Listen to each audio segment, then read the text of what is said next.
Let's go, young fella. You got to carry bags. You got to get coffee in the morning. Help me out here, young man. All of the above. Carrying bags, getting coffee, donuts, running to the mall, getting guys gifts, but they give my money back. So. Who's the most demanding? Stacy Ogman. How so? He just sent me on a lot of errands that he don't feel like doing. It's a rookie thing. Give me something to eat, stuff like that. Thanks, and we'll see you at halftime. Chevy Trailblazers home court. We'll be right back.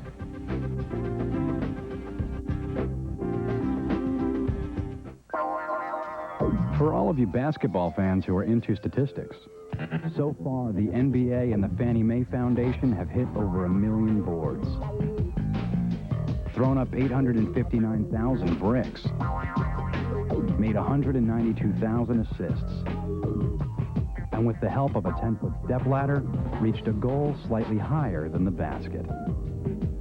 The Blazers and the Fannie Mae Foundation, Portland's home team.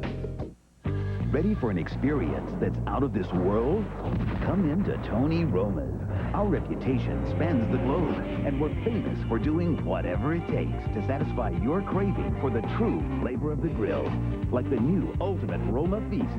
Flame grilled ribs, barbecue chicken, smoked sausage, corn on the cob, and coleslaw. All at a special price right now. Whatever it takes to make it great. In the beginning, there was the business suit. Then things went casual. California casual. Midwest casual. New England casual. Career-threatening casual. Fortunately for us, there's Northwest Casual. The great Northwest Clothing Company. Clothes for the way we live around here. Available at Fred Meyer. Well, Portland's discovering that every team is up and playing its best when the Blazers come to town. A win over an elite team like Portland goes a long way for a team struggling to find an identity. So, if the Blazers are to clinch a winning trip, they'll have to be ready for the best that Rod Strickland and Juwan Howard can throw their way. Home court comes your way again tomorrow evening at 5:30 prior to the Blazers game versus Milwaukee. I'm Mike Barrett. The Blazers and Wizards set to get underway in Washington. The Blazers Television Network has all the action next. Stay tuned.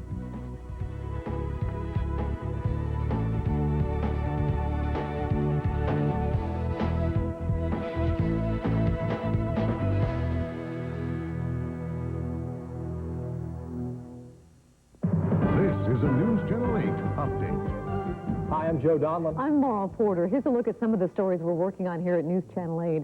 Portland General Electric customers, you may have to dig a little deeper into your pockets. PGE wants to raise residential rates by 17% beginning in January. That could translate to about $10 a month for the average customer. The company says the hike is due to the rising cost of wholesale power and natural gas. Fire crews are working to put out the last few hot spots aboard a burning ship dry docked in Portland's harbor. Today, fire crews boarded the vessel and fought the flames. That blaze broke out yesterday morning, apparently from a cutting torch spark. Officials estimate the damage to the equipment and items on the boat at about $350,000. And coming up tonight at 11 o'clock, 57 million Americans have joined frequent flyer programs. Now, racking up miles is the easy part, but some say cashing in on a free trip is becoming increasingly more difficult. We'll show you why frequent flyers are turning into frustrated flyers tonight. Here's a look at the forecast now. Here's Matt. We've got some great weather for the day before Thanksgiving coming in. You can see the clear skies right off the coast. That'll be our weather for Wednesday. We'll have some fog and low clouds down the Willamette Valley towards Salem and Eugene and then east of Hood River. But otherwise, lots of sunshine on tap as everybody tries to get out of town as we head into the big holiday weekend. Now, there is a storm coming in Thursday and Thursday night. That'll be rain in Portland, but east of the Cascades, places like Spokane, over by Yakima and down towards the Dalles and Pendleton, pretty good chance there's going to be some freezing rain or some snow, so factor that into your holiday travel plans. But for tonight, mostly clear skies, east wind still gusting to 25 in East County. That'll settle down by tomorrow. We'll have plenty of sunshine. Highs will be in the 40s. Next storm comes in Saturday afternoon. Thank you, Matt. That's all for now. We'll see you again at halftime. Enjoy the game.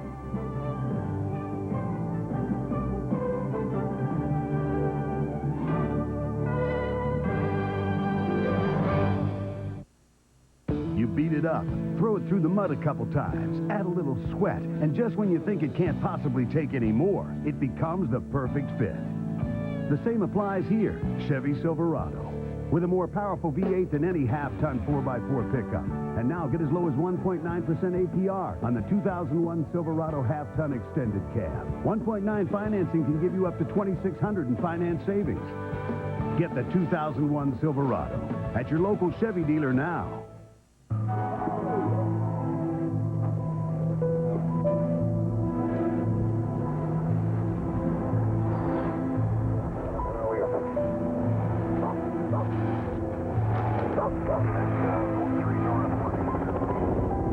In an emergency, only Country Companies Insurance gives you immediate advice from a claims authority. And we're the only company that guarantees it.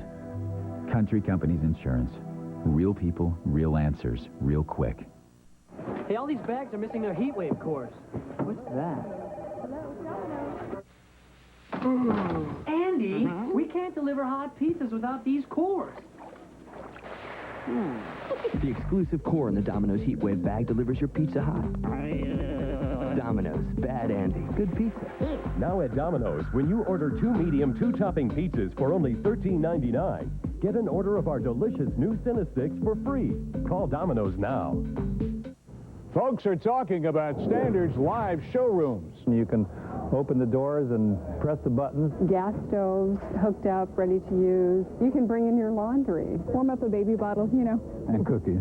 Cookies. I've sampled some of the cookies. We had food. Where else can you do that? There's no other store in town that comes close. They can't be beat. It's a great place to shop. Setting the standard for over 50 years, Standard TV and appliance. Scottie Pippen and the Blazers arriving at MCI Center this evening, getting ready to take on the Washington Wizards. Arvydas Sabonis, little hijinks with the camera. It's been a long road trip for the Blazers. 5 games down, 2 to go. In Washington, the Blazers want to dole out a little capital punishment. Coming off a win against Orlando, the Blazers trying to string together 2 strong efforts. New Wizards coach Leonard Hamilton has a balanced attack led by Juwan Howard and Rod Strickland. The dream is alive. The Blazers and Wizards are next.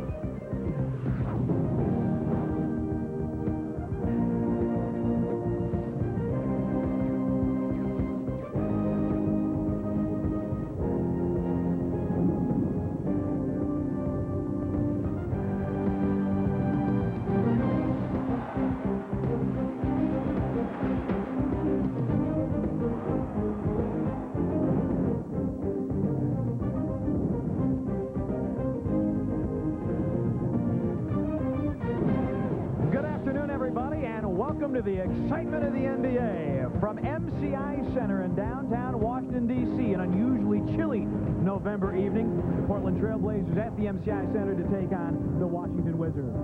Hello again, everybody. I'm Pete Pranica, the snapper Steve Jones alongside, as always. Blazers 3-2 on the road trip, trying to put 2 wins in a row together. And part of the reason they're 3-2 is Rasheed Wallace playing probably the best basketball of his career. Well, he's easily playing the best basketball of his career and certainly playing as well as anybody in the NBA at this point in the season. Wallace has been able to come up with all of the big plays for Portland, and certainly that makes a statement for him and his development, and really maybe about the team, and they're recognizing that he's the guy that's going to carry him. And what Wallace has done better is even pass the basketball. Tough game tonight. He'll have to get him that second win on the road against the Wizards. And he's done a nice job blocking shots as well. He'll be matched up against an old teammate, Juwan Howard. Yeah, you know, Juwan Howard is a really kind of an unusual talent in that he's a very versatile power forward, similar to Rasheed Wallace, but doesn't seem to be able to deliver the consistency like Wallace. So, you know, he's a guy that can make plays, pass the basketball, run the floor, but there seems to be something missing, but he will be ready to play against his old teammate Wallace tonight. Now, the backcourt for the Blazers, Steve Smith had a 3-point game against Atlanta, but since then, Steve, he's been starting to heat up. Well, you know, Steve Smith is one of those players that I really never am concerned about the point total, because I think that Steve Smith is a player that can play well in almost any situation, and what he does well is make big plays, as evidenced in that Orlando game where he really wasn't the focal point of the offense, but in a crucial stage as he came over the big steal and a hoop, helped Portland get the win in overtime. So Steve Smith, Portland's second leading scorer, is going to be ready to play because he's going to be going against Mitch Richmond. Exactly, and Mitch Richmond last year was the leading scorer for Washington against the Blazers. Well, you know, Richmond seems to be a step slower than he has been in the past years, but it's probably because they don't run all of the offense around him like they used to in Sacramento. This is a guy that's normally just been a Blazer killer, and you can expect Richmond to be ready to play because he's going against a guy he likes to shoot well against. Blazers and Wizards on the way from Washington, D.C. Mike Dunleavy, Damon Stoudamire talk about tonight's game next.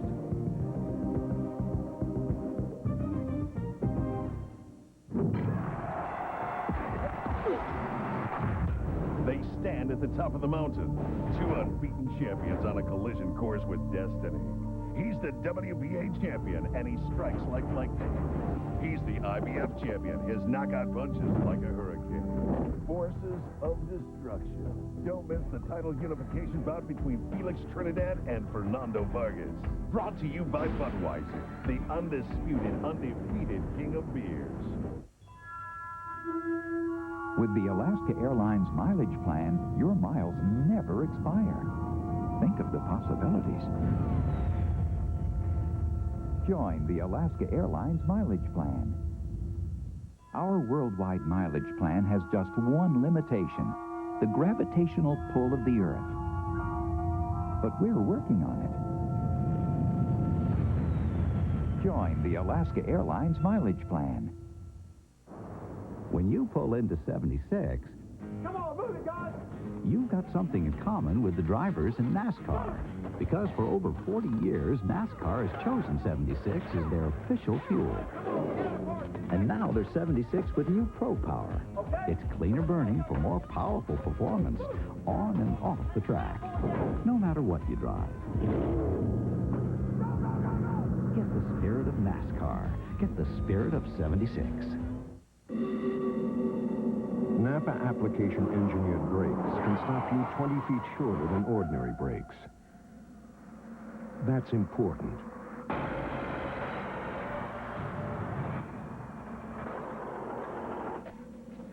Because you can't always count on there being 20 extra feet of road when you need it.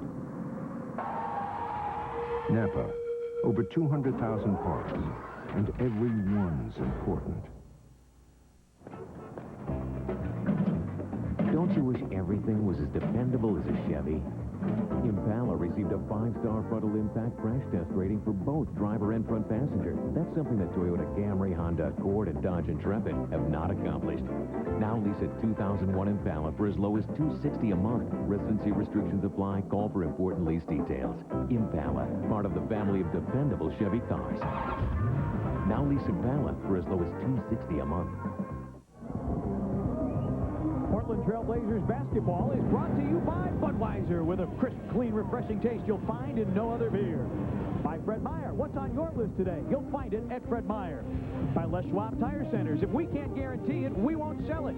By Toyota, more choices, better selection. Experience Toyota today. By your Northwest McDonald's, we love to see you smile. And by dial 411, Verizon National Directory Assistance. Locate anyone, anywhere. The Washington Monument on this November evening, gleaming like a jewel in our nation's capital. Blazers and Wizards from the MCI Center. Steve, your keys. Well, Pete, the number one thing that Portland can't do tonight is be overconfident. I mean, the Wizards are not a ranked basketball team. They feel that they should beat this team, and they can do it by using their size. And if they use their size, they can grind this team down. And if they pressure the ball, then they're going to get the Wizards, who are a perimeter team, to shoot a lot from the outside, which should produce some easy scoring chances on the break for Portland. All right, introductions coming up. We'll have the starting lineups and the tip-off of tonight's ball game between Portland and Washington after this. This old table has been the heart of the Lasley home, and what tales it could tell of great holiday meals, the life of their family, told in the sharing of great food, of old recipes handed down from one generation to another. The Lasleys are very particular about the food that graces their table, just like the store that's been serving families for over 75 years. Great food at lower prices every day. You'll find it at Fred Meyer. And you can use the cash back for your down payment. I don't know.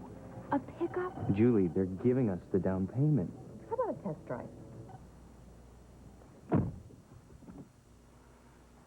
I'm driving.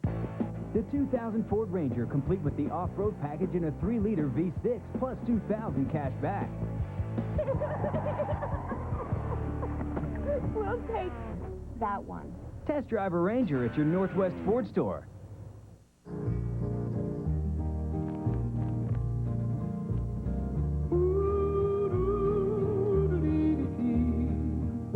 A 7-layer burrito from Taco Bell. 7 distinct flavors, all working in harmony. Beans, rice, lettuce, tomatoes, smothered with sour cream and guacamole, and topped with 3 cheeses for a pitch-perfect taste. Also, new 7-layer nachos, just 99 cents at Taco Bell. What just happened here doesn't leave his car. Portland Trail Blazers basketball is closed caption through a generous grant from Fred Meyer. The MCI Center. Take a look at the Godfather's Pizza starting lineups. Pippen, Davis, Wallace, Smith, and Stoudamire. Felipe Lopez and Juwan Howard starting at the forwards for Washington. Jahidi White, the center. Mitch Richmond, Rod Strickland, the backcourt for Washington. Now let's hear from Mike Dunleavy and Damon Stoudamire. I said, how do you start a winning streak? By winning another one. Yeah, I mean, coming off a good victory and, you know, guys stepping up and playing. We just continue to play hard and do the things we need to do defensively. The wins will come. I just think it's a matter of us playing hard, not taking anything for granted. When we don't do that, we always come out and play well. You know, when we don't play well is when we take stuff for granted, don't execute, don't play defense, you know, and just do a lot of selfish things, and you know that's when we don't play well. All right, our Dodge First to 20 contest tonight. You can win $1,000 if the Blazer that you select scores 20 points before any other Blazer. Tonight's contestant is Jill Bernstein of Tualatin. Jill has selected Stacy Ogman to be tonight's First to 20. Go to your participating Northwest Dodge dealer and enter for your chance to play First to 20. I don't know if those guys entered First to 20, but they were busy before the game with the face paint. Well, they did a good job, you know, and what that tells you is that Portland has fans all over the country. Normally we see a bigger legion, and there may be more coming in here as we take a look at Portland's road record and how they stood through the whole season. Blazers at 500 on the road. Washington, the last NBA team to win at home. 1-4. They're coming off a big win over Boston on Saturday night. Kevin Fair, Dick Pavetta, and Monty McCutcheon are the officials. We're glad you're with us on the Blazers Television Network. Washington with it first. Felipe Lopez missing against Scottie Pippen, and Rasheed Wallace the first rebound of the basketball game. Blazers, of course, coming off a 110-102 win at Orlando on Sunday in overtime. Well, Washington took away the first opportunity to get the ball down on a post to Steve Smith, so Portland is working against the clock with Pippen air ball. And that'll be a shot clock violation against the Blazers. And Steve, that was something that we saw repeatedly on Sunday. Blazers fighting the shot clock. No, they took a lot of time to try to get into what they wanted to do. So I think that one of the things that will help them win the ball game is to get into their set a little bit quicker, and that way they won't have to fight the clock on every possession. Howard against Wallace. Former teammates, Howard. Juwan Howard averaging 16.3 points per ball game. Is Washington on the board.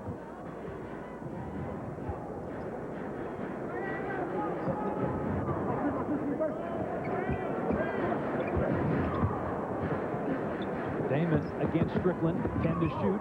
Had it knocked away. And Felipe Lopez with the steal. Now, Lopez is really a dangerous player out in the open court, but helps Portland out by just laying that ball out there and getting it knocked away. Turnover, Pippen finally corrals it. Scottie a couple of steals and finds Steve Smith against Strickland. Mike Dunleavy calling for an illegal defense. Steve Smith to the rim and in. Scottie Pippen really getting the play started for the Blazers with a steal. He's now over 2,000, picked up steal 2,000 in Sunday's game against Orlando. Strickland with a miss and a loose ball foul against the Wizards. That's a problem for Heidi White, and undersized but a big, strong guy trying to use his size and strength to get to the glass becomes right through the back of Dale Davis. First personal for him. Yeah, White has been plagued by foul problems really all season long. Former Georgetown standout. The Wizards have scouted Portland. They know that this is the most dangerous player on the floor. They get the ball into him for the first time. Wallace with a miss. Dale Davis with the offensive rebound. Dale gets it back from Scottie, attacking the rim, and fouled by Lopez. Felipe Lopez came over from Vancouver. Dale Davis is capable of making the shot. Everybody knows it, so now they run at Dale Davis, and White goes flying by. Lopez trying to help out. Thought he got the block. Dale Davis on the line. Dale Davis, the leading offensive rebounder in the NBA this season, and one of the best all time. His free throw shooting has been much improved this season at 74%.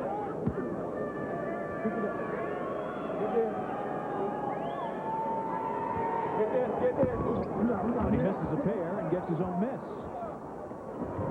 Pippen in traffic, and he is fouled, says Dick Bavetta. Juwan Howard picks up the foul, his first. The best way to really describe the Wizards is they're inconsistent. Sometimes they don't react to the ball. They don't react to the play. They end up waving and reaching, and they get themselves in trouble. So Pippen will go back to the line.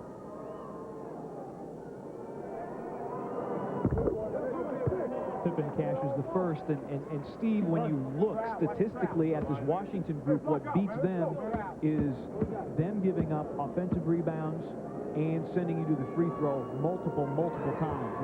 This Washington team commits a lot of fouls. Well, Washington over the last 4 or 5 seasons has been a team when they had Weber, Howard, and really a very talented crew that played more for the show. Now they've eliminated some of that, but they still beat themselves with the decision-making, and that's why you got those numbers. Howard along with the jumper. Here come the Blazers up 4-2. Smith against Richmond. Steve with the size advantage. Pippen by himself, but he couldn't finish. Damon was ready to chalk up an assist. Pippen with a steal. And Damon will finish that one. So the Blazer defense, Steve, has done a nice job of getting hands on passes. But they've been active with their hands, and that's created some problems for the Wizards, and that's why one of the keys was to have pressure on the ball. Most of their shots are going to come from right out there. They're not going to get many chances to get offensive rebounds. Richmond. One of the better three-point shooters in the NBA, connecting at 47% from beyond the arc this season. Davis against White. Rasheed's open, and he hits. Rasheed had that huge first quarter Sunday night in Orlando as he finished with 37, one off his career high. And Leonard Hamilton, the new head coach of the Wizards, says, I don't like the way things are going. He calls timeout. 4 minutes gone in the first quarter. The Blazers out to an 8-2 lead. We're back to Washington after this.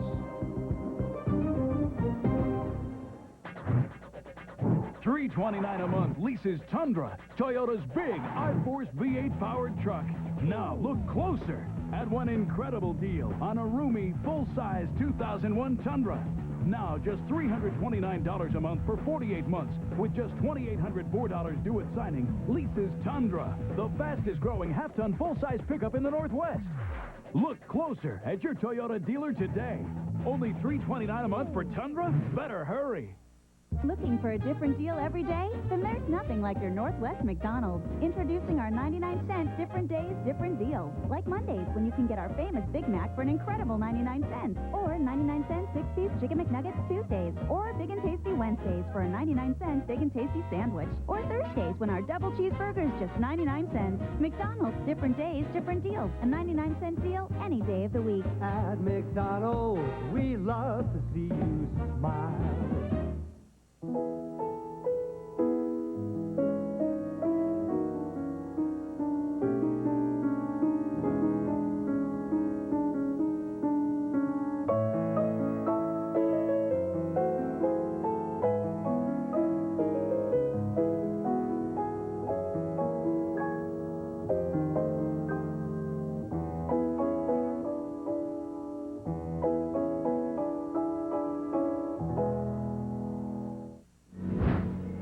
Northwest Ford dealers and the Blazers have teamed up to raise money for the Dornbecker Children's Hospital. For every Blazers slam dunk, Ford will donate $50 to Dornbecker Children's Hospital, courtesy of the Northwest Ford dealers. Dornbecker has received $900 so far this season, courtesy of slam dunks like that from the fourth quarter hero Fonzie Wells. And after Juwan Howard hit a jumper, the Blazers have scored the last 8 in the last 2 minutes and 15 seconds. And the Wizards have looked very disorganized, not knowing where they want to go to get a shot, and then what to do after the ball's gone in the air. 10 on the clock for Howard. Lopez trying to drive and dish on the deck, and Jahidi White comes up with it, and not a pretty possession for Washington by any stretch.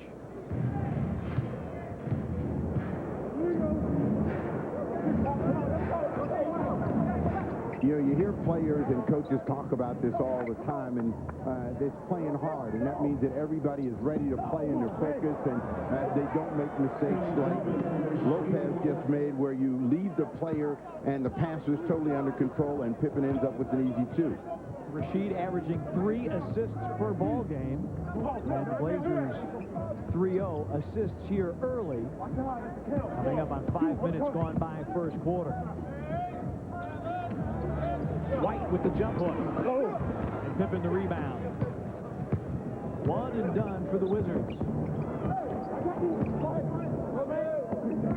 Steve Smith, aggressive move.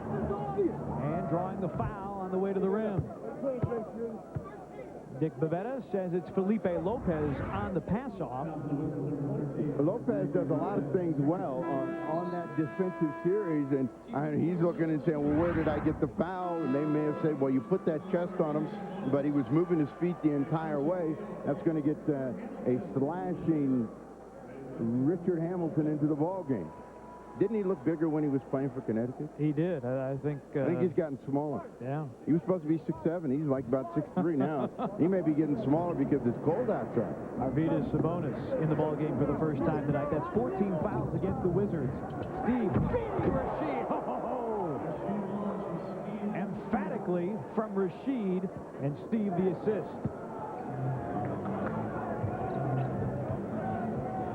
Rasheed with 4 early, and the Blazers flexing their muscle in the paint. And Monty McCutcheon whistles a foul against Scottie Pippen.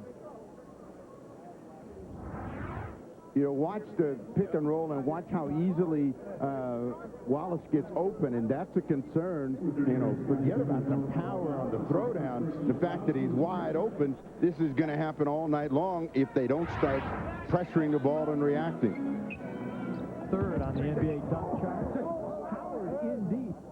Blocked by Sabonis and out of bounds. It'll stay with Washington, 9 to shoot.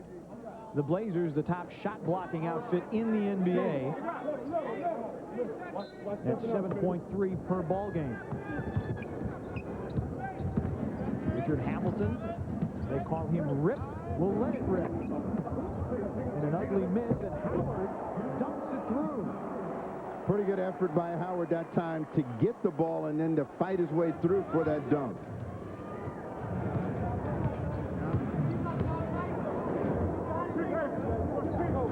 Blazers up 6. Damon with a fake. Sabonis is open. It's a good look for Arvydas. Couldn't put it down. Strickland a quick release. Rod Strickland shooting 45% from the floor and averaging 15.2 points per ball game. Washington's second leading scorer. Well, Strickland is dangerous when he decides he wants to play. And what we're looking for is to see whether his eyes have that look in it that he wants to get it done. On a bust out, Mitch Richmond for 2. And the Wizards are within 2. And they were able to put away the Celtics early on Saturday night, a 27-2 edge in fast break points for Washington. And Boston never really got in the ball game. Sabonis will get another try. And Strickland the rebound. Howard running the floor against Sabonis. And an offensive foul on Juwan Howard. Dick Bavetta makes the call. Howard unhappy, as you would expect, and he's picked up his second. Howard committed himself to the shot right there, so there's no way that he cannot move out of the way of Sabonis, who was clearly out in front of the line. Howard's problem was, and he wanted that hoop so badly that he didn't get himself under control. He probably could have taken one shorter step and gotten by Sabonis. Now he goes out of the ball game. Michael Smith comes in, and that gives them better rebounding, but they lose a lot of offensive punch. But Howard goes to the bench. Smith is a hustle guy and a rebounder more than anything else. Smith against Richmond, stripped on the way in, and apparently off of Steve and out of bounds to Washington.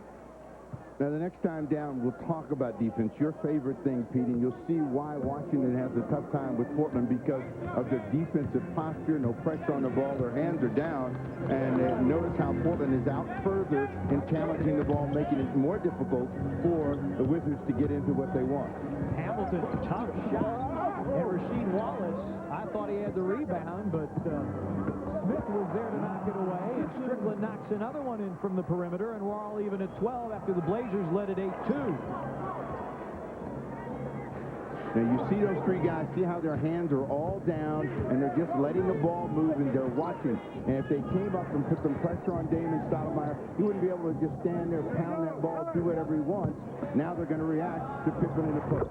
Scotty firing and hitting over Mitch Richmond.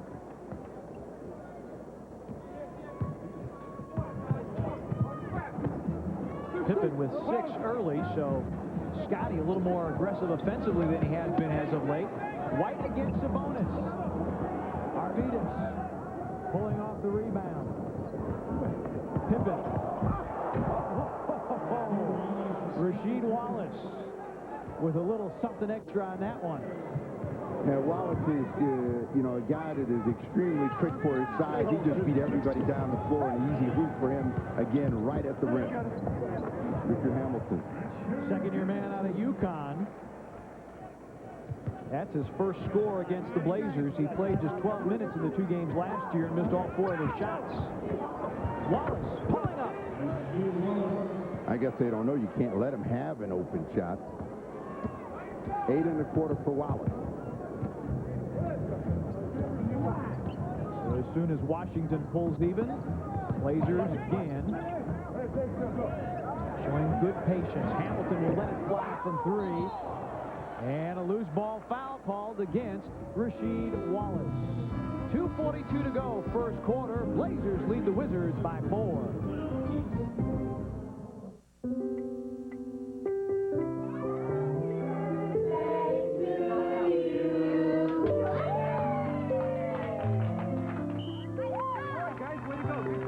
Why let beautiful memories lie forgotten in a drawer when it's so easy to drop your film off at Fred Meyer? And since they use Kodak picture processing, you know your photos will turn out every bit as vivid as your memories. You'll find it at Fred Meyer.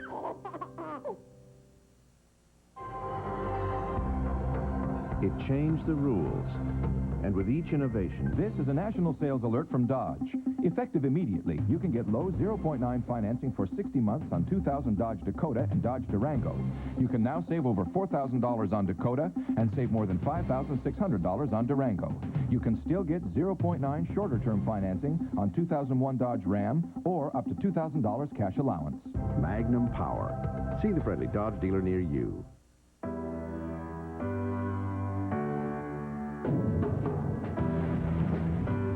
A 4-minute mile. 20 feet. A perfect 10. The experts said these could never happen. What do they know?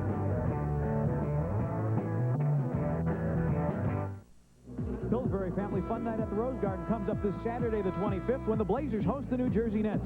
You get 4 tickets, 4 dogs, 4 sodas, and a game program for $39, $59, or $89. And every game attendee will receive a free collectible Rasheed Wallace poster, courtesy of Jammin' 95.5. Tickets are available now at the Rose Quarter Ticket Office, all Ticketmaster locations, or call 1-800-4-NBA-TICKS or go to www.blazers.com. And we invite you to tune in to KGW Northwest News Channel 8 tomorrow at 5:30 to watch the Blazers take on the Bucks from the Bradley Center.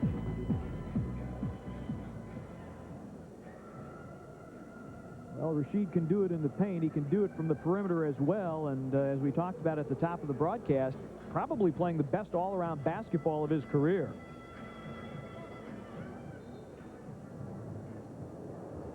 Foul against Rasheed here first, and 2 against the Blazers here in the quarter as Richmond comes up firing.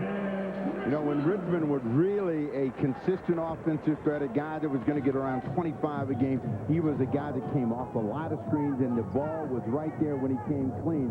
Here in Washington, it's a lot of one-on-one, so you never know when you're going to get the ball. Sabonis indeed. Cherokee Parks into the ball game for Jahidi White. And Sabonis can take advantage of Parks' defense all night long. The Blazers already with a dozen of their 20 points in the paint. Smith stripped by Pippen. Out of bounds. The Wizards will keep 12 to shoot. And Pippen been very active defensively early. Well, the one thing that's good about Portland's defense is that it is aggressive on the ball, and it's making it difficult for the Wizards really to get into the offense. Strickland again. Rod Strickland's beginning to feel it. 3 in a row for Rod Strickland. And when Strickland has that perimeter jumper going from about 18 feet, that's when it becomes a real problem to deal with, because he still can get by anybody off the dribble. Parks with the knee. He commits his first personal. That is 5 against Washington. So the penalty in effect, that'll put Arvidas at the line to shoot 1 plus the penalty. Didn't he go to Notre Dame? No, he's a Dookie. Cherokee Parks. I almost sworn that they had tattoos like that at Notre Dame. The Illustrated Man, that's what he's on his way to becoming, a disciple of Dennis Rodman, and he works on a different part of his body every year during the off-season, so he's got the flames on the left forearm, upper arm this year. A couple of free throws for Sabonis. Blazer lead is 4. Hamilton finding Richmond against Pippen. Parks. Smith. Michael Smith did not score Saturday against Boston in 16 minutes, but did have 7 rebounds, and the Wizards hanging around here. But he's an energy player. You know, get down, get the rebounds, try to play tough defense, and get anything off the glass while it's short. But right to Pippen, who scoops it in. Richmond on a push and a pull. And the field goal percentage for Washington rapidly on the rise. They came in 12th in the league at 44.1. Got off to a very cold start, just 17% at the first break. Steve Smith, top shot. Well, you know, Richmond has dropped a couple on Smith. You knew he was going to try to be getting back in the scoring column himself. Hamilton wide open. And right now, Washington draining everything from outside. They shot 55% against Boston in that win, and apparently some of that magic hasn't worn off. Well, they're a jump shooting team, and when they're on and they're making their shots, they're going to stay with you. The problem is they don't get anything easy and inside, and that creates a problem. They knock the ball away from each other, and Portland gets it back. Parks couldn't save it. Shot clock is on. Final 12 seconds of the first quarter. Rasheed, Pippen brought it to him, but Sheed couldn't finish. Strickland scored in a three-point chance for Michael Smith.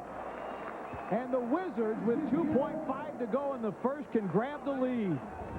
Again, the energy, the effort, the hustle, that's what Michael Smith is all about. He chases that ball down, gets it back up as you see the clock running down. And he'll have a chance for a three-point play with 2.5 left in the first period of play. Rod Strickland will sit down, and Chris Whitney, eighth-year man out of Clemson, will check in for him, and we'll also get Gerard King into the ball game, and Richmond will get an additional rest here for the final 2.5 of the first quarter.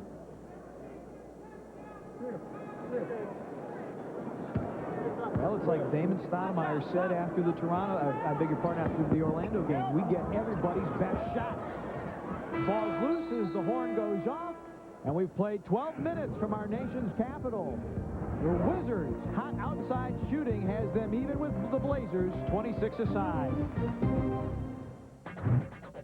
Introducing two incredible new Toyota SUVs for 2001. Now, look closer at the completely new Toyota Sequoia. With seating for 8, plenty of power, and an ultra-smooth ride. Look closer at RAV4. Totally redesigned, more powerful, and $800 less than last year's model. Now, there's a Toyota SUV for everyone. Look closer at your Toyota dealer today. So many Toyotas, so little time. Hurry! Are you still just sitting here? Boy, get up off your lazy butt. Nothing ever came to anybody just sitting around drinking Sprite all day. Oh, really? Now, the more Sprite you drink, the more you can buy. Under every cap, you can get a free Sprite or Rocket Cash. Online money you can use at Sprite.com. Drink Sprite, get Rocket Cash. Buy what you want. And pick up all of these little things because they're everywhere.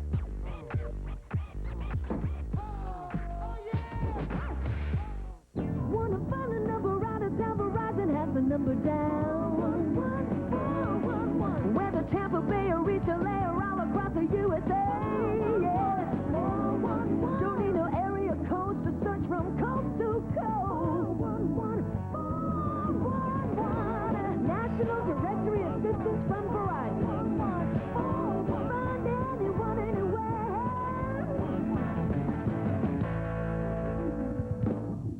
Just how good is Les Schwab's studless snow tire? The Observe. To know for sure, observe. Traction. Cornering. Stopping. And this is on ice in a hockey arena. Case closed. Tests show the snow tire to ask for is the Observe. If you can't remember the name, remember the place. Les Schwab. Studs if you need them, and if you don't, the studded tire alternative, the Observe. Tonight's game is...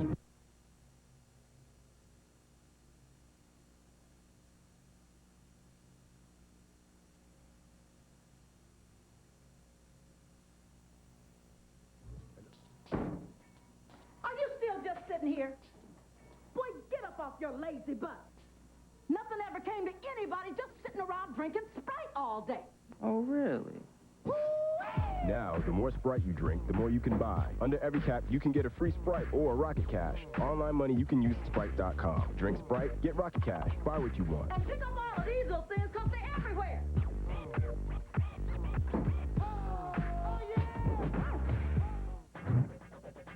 3.9% APR financing. No wonder Camry's been the #1 selling car in America. Now, look closer at one incredible opportunity to get 3.9% financing on a new Camry. That's super low 3.9% APR financing, even on a sleek new 2001 Camry Solara. Great warranties, great safety features, great car. Look closer at your Toyota dealer today. 3.9% APR on Camry. Wow! Jack, welcome to Signs and Stuff and Things. Yeah, I got this spicy chicken sandwich with just the right amount of spice. And it's served hot because we won't make it till you order it. But here's the big thing. It's real chicken breast. You got a sign like that? No. No. No. No! Real chicken breast. How do you stay in business? How fast can I get a chipmunk tube top sign? I want to apologize for the transmission problems that we've been having from the MCI Center, but the picture is back and all is well. here with tonight's telecast. Rebound, located at the Rose Quarter, is the official orthopedist of the Portland Trail Blazers. Call 503-REBOUND for your orthopedic and physical therapy needs.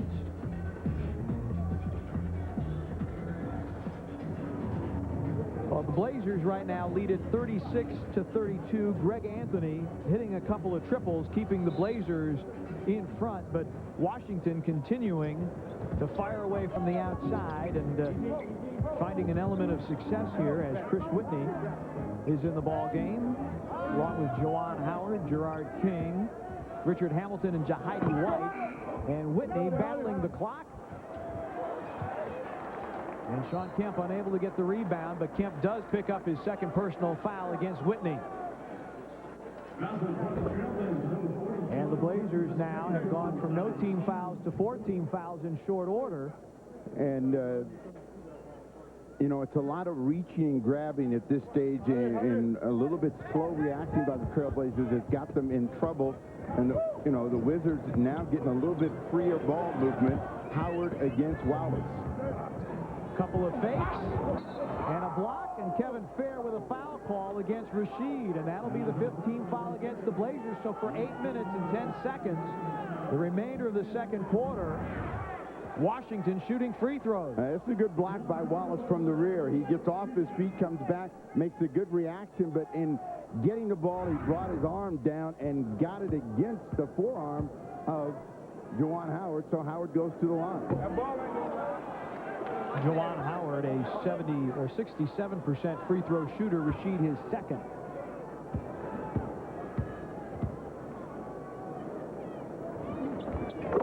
One of 2 for Juwan Howard, and the Blazer lead is 3. Well, you know, save the 2 3-point field goals by Greg Anthony. The Trailblazers haven't been sharp here in the second quarter play at the offensive end. Bonzi with a quick move and a finger roll. You see how quickly he can get inside. I mean, there's just a physical strength difference, and Wells knows that he's overpowering. So what Portland needs to do is give him room to work against Richard Hamilton every time. Wizards will go to Howard against Wallace, and Bonzi the interception. Blazers in transition. Greg was open momentarily for a 3. Dale Davis, good feed. Kemp, the reverse. Won't go. Dale Davis, offensive rebound.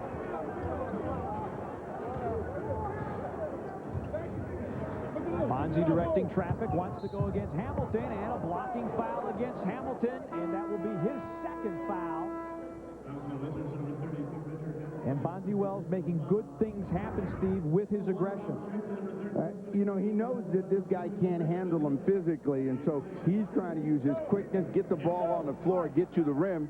And Leonard Hamilton, first-year coach for the Wizards, recognizes that, gets Mitch Richmond back in the game along with Rod Strickland and Felipe Lopez. They're still a small team as Portland has Wallace, Kemp, and Dale Davis on the front line. Washington is always a small team. Kemp to the baseline, travels with the basketball.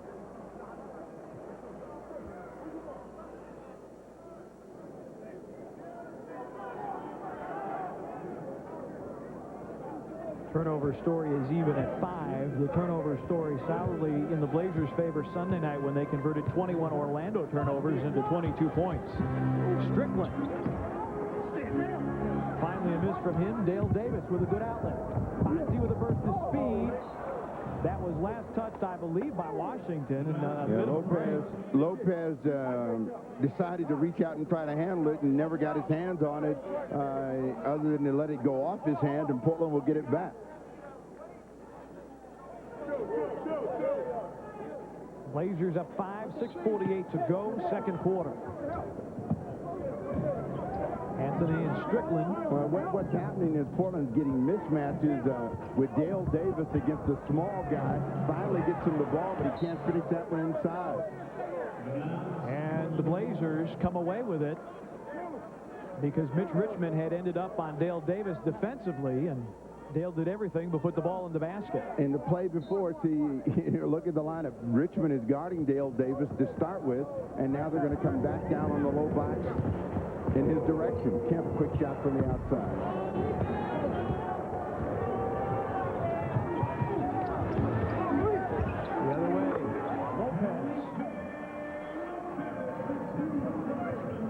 Washington back within 3.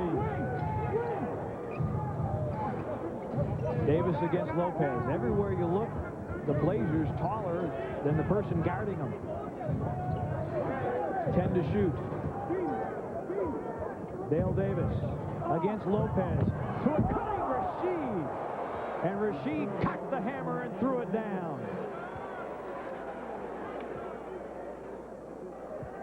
You know, the Wizards have to make an adjustment because every time down the floor they're going to have a big guy inside, be it Wallace, Davis, or Kemp, and then they're trying to react to that, and that's creating easy opportunities elsewhere. Heidi White draws the foul, scores the hoop. It's not pretty for Washington, but it's effective. Foul on Sean Kemp. Timeout on the floor. 5:37 to go in the second. The Blazers lead it by 3. Line around and out from 18. Rebound White to Strickland. Are coming to an arena near you. It's the ultimate showcase of incredible athleticism, spontaneous creativity, and uncontrollable excitement. NBA action is now playing, so join the drive for a championship when it comes to your town, live and in person. Tickets are on sale. Go to NBA.com or call 800-4NBA-TICKS. Traction ready. At Les Schwab, it means selection. In stock, over 500,000 snow tires, being delivered day and night.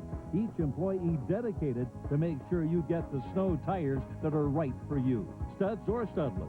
Put them on snow wheels to save time and money. Chains, a complete selection, featuring quick fit. Easy on, easy off. Batteries, too, for cold winter starts. Check your list and check in. Les Schwab, traction ready for you. This is Tom. He makes Archway cookies. Dad taught him how. This is Bee. She's been baking Archway cookies for over 40 years. Her son waves to her every day. Her grandson wants to be an Archway driver someday. In every Archway bakery, you'll see generations of people who enjoy the work they do and the product they make. Not hard to believe when you bite into a just like homemade Archway cookie. And remember that you've enjoyed them for generations too. Archway. Good cookies made by good people. A Blazers 5-game ticket package makes a great holiday gift. 5 games for just $115. And if you buy 2 packages, you'll receive a $25 gift certificate to the store in Studio X. Call 503-797-9600 for more information. As we were going to break, Sean Kemp not happy with the call by Kevin Fair, ejected from the ball game, and Rasheed Wallace acting as peacemaker and telling Sean to walk away. No, he never let him come back. The smart thing by Rasheed Wallace to stay right in front of Sean Kemp, who ended up getting 2 technicals after the foul. So he had 3 personal fouls and 2 technicals in the short period of time that he was in. Wallace trying to do a little politicking with Dick Bavetta at center court as Mitch Richmond shoots a technical. Well, Rasheed has matured. You can see the maturation of Rasheed Wallace as the season has evolved, despite the fact that we're just a dozen games in for the Blazers.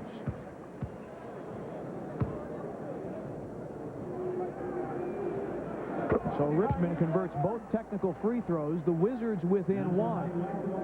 Now, Heidi White scored the basket and will get 1 free throw. This could be a 5-point trip for Washington.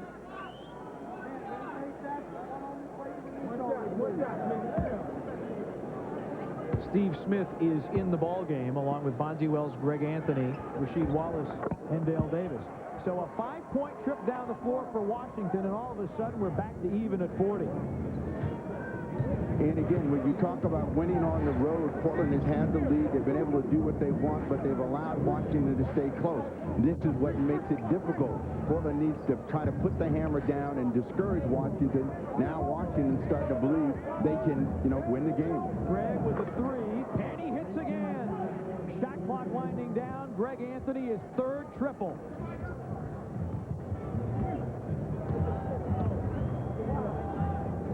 Juwan Howard against Wallace. Back to Howard. And right there for the rebound, Felipe Lopez. Back up in traffic and goaltended out of there. And so give the basket to Felipe Lopez. You've got three players that you know are pretty good offensive players in Strickland, Mitch Richmond, and Juwan Howard. The other two guys are activity guys. You've got to make sure you've got bodies on them. Steve Smith trying to go to work against Lopez down low. Steve backing down, scored, and he'll go to the line for a three-point chance. Lopez has picked up his third. Again, the big guard or even the small forward have really taken to being bruising at the offensive end. Steve Smith coming in with a good pop with the shoulder, and then getting Lopez off balance, comes right back and goes up. A chance for a three-point play. Richard Hamilton will return for Washington. You get the better offensive player coming back in, but he's even less of a physical player, so Steve Smith is going to have an easy time with him as well. Hamilton at 6'6" and 185. Steve Smith at 6'8". 4.5 to go. Quarter number 2. Blazers by 4, and a takeaway by Portland. 2-on-1 if they hurry. And Greg Anthony. Dead on. Greg Anthony 4 for 4. 3 triples and that one, giving the Blazers a 6-point lead after the fast break broke down. Blazers with 5 steals. Howard nearly at his pocket pick by Greg Anthony. Tough look, and Bonzi the rebound. Bonzi wants to take it to the rim, finds Greg spotting up another 3. And Strickland pulls off the rebound. Now here comes Strickland in transition. Foul. He'll shoot 2. Greg Anthony picking up the foul. And you saw Benny's Rod Strickland on that play where if you don't get to him early, then he's going to be right at the rim and it's going to be too late. And Greg Anthony gives him a pass, and Strickland is very good at making adjustments on the way to the rim. Strickland's first trip to the line. That's my fault.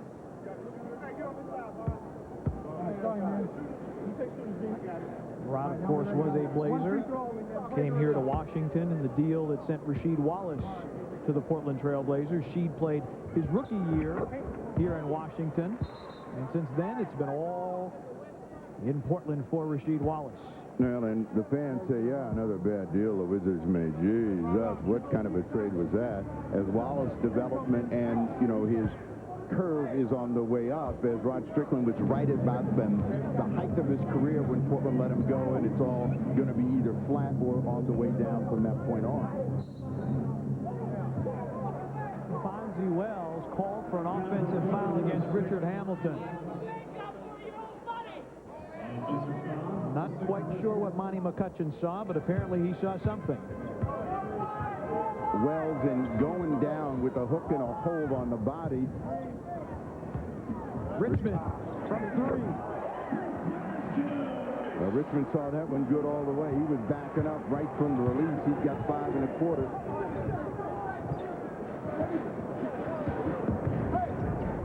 Bonzi thought about the 3. Steve Smith fighting out of the double team, and Mitch Richmond the foul.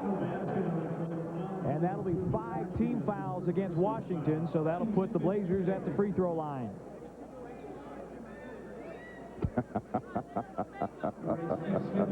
Bonzi tells, look, he held my arm first, and Monty McCutcheon saying, I disagree. I had my hands up. But, you know, anytime you get your hand up and you don't, if you're not, like Steve Smith does it all the time.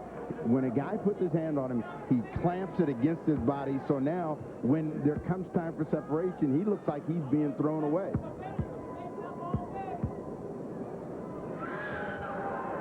Steve good with a pair.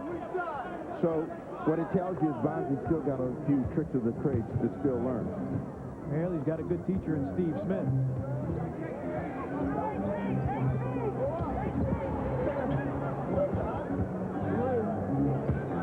Hamilton on the move, tough shot. Hamilton is a scorer, you know, and he is at least getting the opportunity to do that, and that's where he's only going to be able to make some sort of impact in this game, because against Wells, he's just physically overmatched. They double Bonzi Wells. Shot clock at 10. Rasheed setting the screen for Steve. Bonzi Wells, offensive rebound. Oh, and spun out Steve Smith, offensive rebound, blocked, and Richmond comes out of the pack with the ball. Blazers multiple good looks, couldn't put them down. Hamilton for three.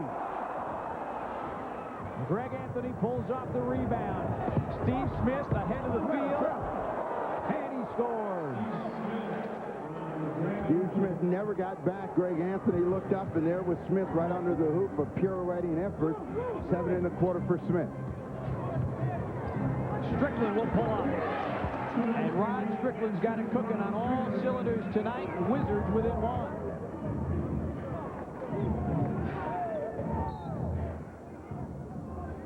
And a foul called against Richard Hamilton of the Wizards. Timeout on the floor. 1:52 to go in the second. The Blazers lead it by 1.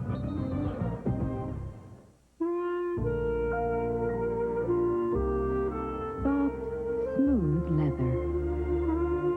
The quality, guaranteed. Style essentials for fall. Warm, cozy Arctic fleece. Style essentials. You'll find it at Fred Meyer. Where will I be when they knock on my door? Where will I be when the aces are four? Where will I be when fate asks for death? One day, you'll find a place where you know you belong. Will you be ready? Understanding your credit is the first step toward owning a home. Call for the free guide on credit from the Fannie Mae Foundation and for a list of lenders and credit counselors. Sometimes you just have to bail on the whole scene. Pack up the Ford Explorer, fire up the V8, put the all-wheel drive to the test, and just get back to basics. Hey, nature boy, you're burning the weenies. Oh! Ford Explorer, built to get away from it all. And with $1,500 cash back plus 0.9 financing, you can afford to haul a few luxuries along for the ride. Little to the left? Check out the full line of Explorers at your Northwest Ford outfitter. Yes. Tonight's Aflac trivia question is, which team did the Wizards defeat 95-78 in the inaugural game here at the MCI Center? Think about that. We'll get back to you with the correct answer to our Aflac trivia question. The foul against Hamilton is his third. And Scottie Pippen is beloved. But this has been a game of streaks, and Portland has been able to streak out first, but the Wizards have been able to come up and catch them, and they're down by 1 as Von Duels goes to the line. Every time it looks as though Portland has gotten to 5, 6, and ready to break the game open. A couple of mistakes, fouls, and the Wizards are back in the ball game. Bonzi off the mark with the first. And Heidi White, I beg your pardon, out of the ball game. Cherokee Parks is in, along with Michael Smith and Gerard King on the front line. Richmond and Strickland, the backcourt for Washington. Bonzi 1 of 2, and a 2-point Blazer lead.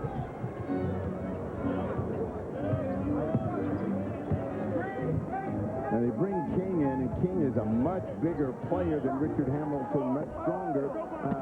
So they're trying to get some size in there, so Bonduel just won't overpower the opponent. Now King down low, switches with Cherokee Park. Wallace asking for the ball. Bonzi Wells. That one short, trying to follow his own shot. And Rasheed with yet another throwdown. Rasheed Wallace hitting the glass and throwing it down with authority. So as good as he was with threes in Orlando, he's better tonight with the dunk. That's all he's done. He's thrown all 4 of Portland's dunks in here in the first half of play. Parks was bumped, and Rasheed Wallace called for the foul. That'll put Parks at the line for 1 plus the penalty. Well, Wallace is going to have to come out for the final 56 seconds here of the first half. And Wallace, has a little something to say, and I'm saying very little, other than to say that was bad, and comes on down, and Arvydas Sabonis will come in.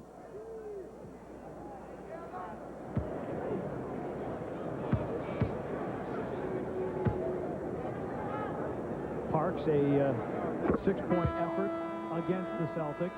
Went public in the paper complaining about Leonard Hamilton's substitution patterns. And that he wasn't getting enough time, or he wasn't getting enough That was basically it, yes. He wasn't getting enough tattoos. Well, he wasn't getting enough time, I guess, but a couple free throws for Parks. Blazer lead is 2.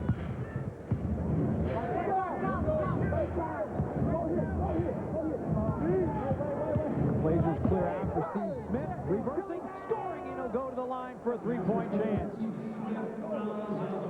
Mitch Richmond yelling and screaming at his teammates about where is my help. Let's have a conversation about, you know, a little bit of team defense as Steve Smith beginning to cook here in the second quarter.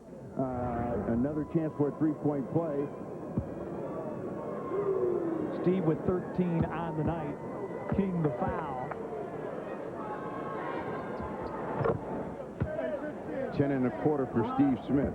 And the Blazer lead is 5. Their largest lead, 8. So big quarter from Greg Anthony and Steve Smith. 21 points between them. Strickland stripped to the ball. Here come the Blazers 3-on-1 if they hurry. Fonzie Wells off the save by Steve Smith. And Steve banged his right leg against the signage board at the far end. But Steve made the save and Fonzie the hoop, and the Blazer lead is 7.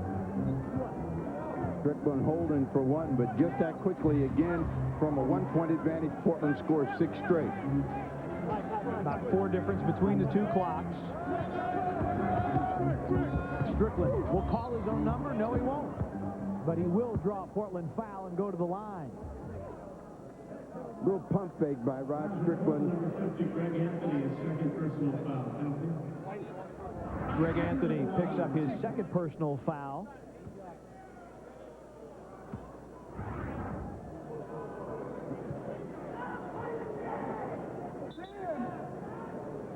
And I'm not sure why, but Rod Strickland,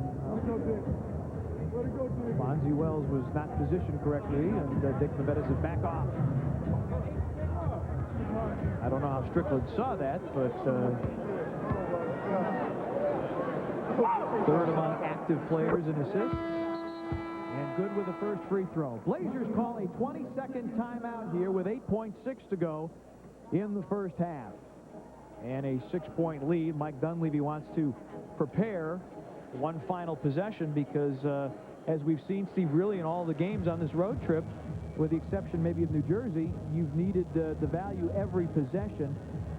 Just want to remind you that upcoming events at the Rose Quarter include Tina Turner and Joe Cocker. That's coming up tomorrow at the Rose Garden on November the 27th. Child of the Promise. It's a great holiday show, a Broadway-style musical with a 200-voice choir and Christmas carols. That's on November 27th. Bring the whole family to that, and you can get your tickets at the Rose Quarter ticket office and all Ticketmaster locations. The Rose Garden is accessible to people with disabilities. For accessible seating, call 503-231-8000 or TDD 503-231-1101.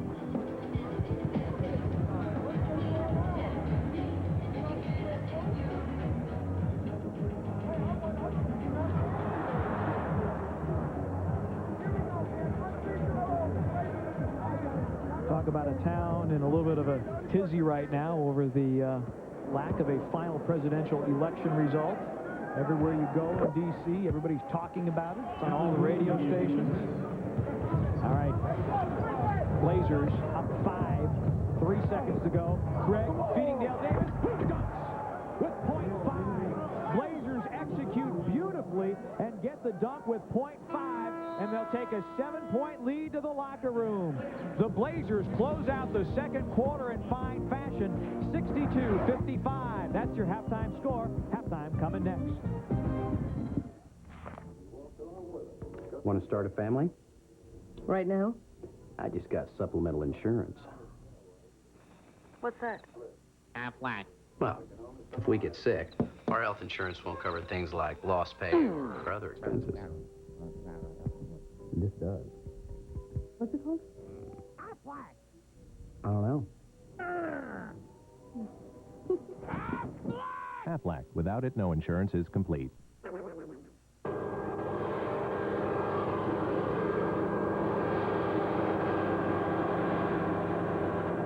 What?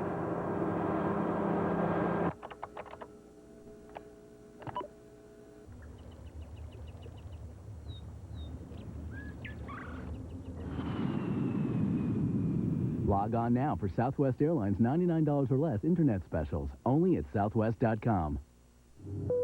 You are now free to move about the country.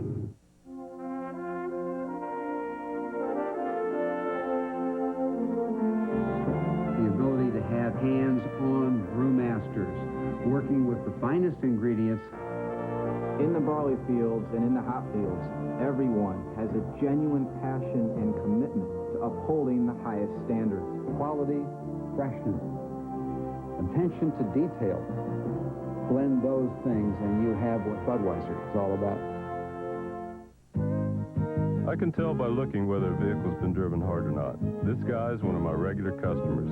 Scorched brake rotors, beat up oil pan, probably never takes his foot off the gas. He trusts me to make sure it performs, and I trust CarQuest Auto Parts. I mean, you never know. Someday you might need to give me a ride. CarQuest for AC Delco rapid fire spark plugs. Older cars' engines can run rougher. Bring back that new car feel with AC Delco rapid fire spark plugs. CarQuest, a professional choice. Wanna find the number out of Tampa Rising has the number down. 111. Whether Tampa Bay or East LA or all across the USA. Yeah. 411. Don't need no area codes to search from coast to coast. 411. 411. National Directory Assistance from Verizon. Find anyone anywhere.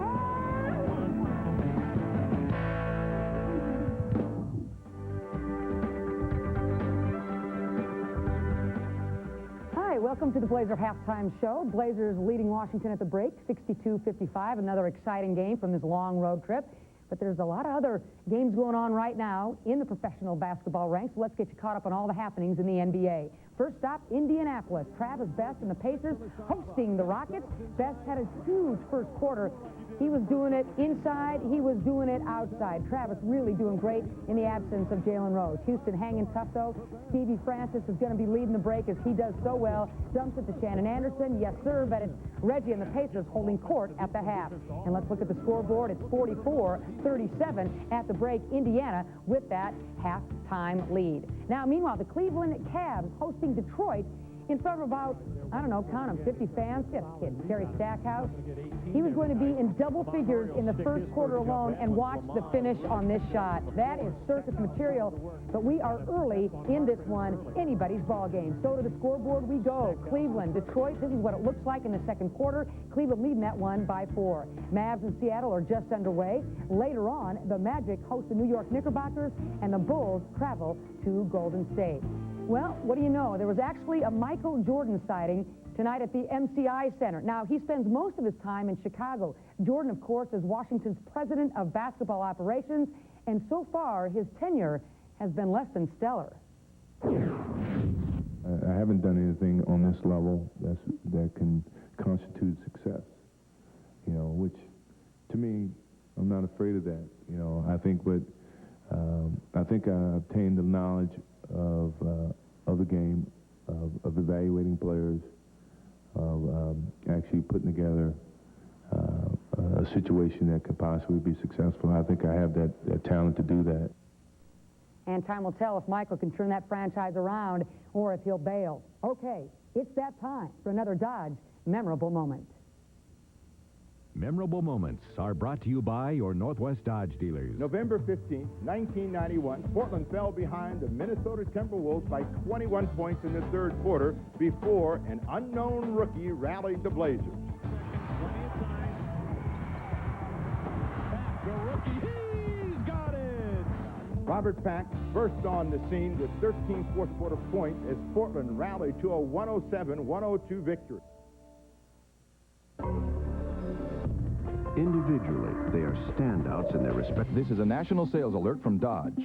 Effective immediately for 5 full years. Get 0 APR on 2000 Dodge Stratus and Intrepid, 0.9 APR on 2000 Dodge Dakota and Durango, and 4.9 APR on select all-new 2001 Dodge Caravans.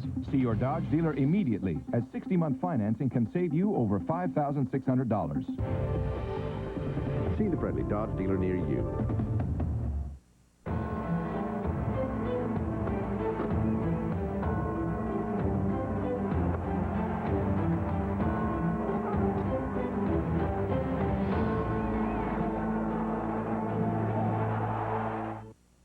easier than ever to get, but harder and harder to use. It is a little frustrating. News Channel 8 gives you a crash course in how to make the most of your frequent flyer miles.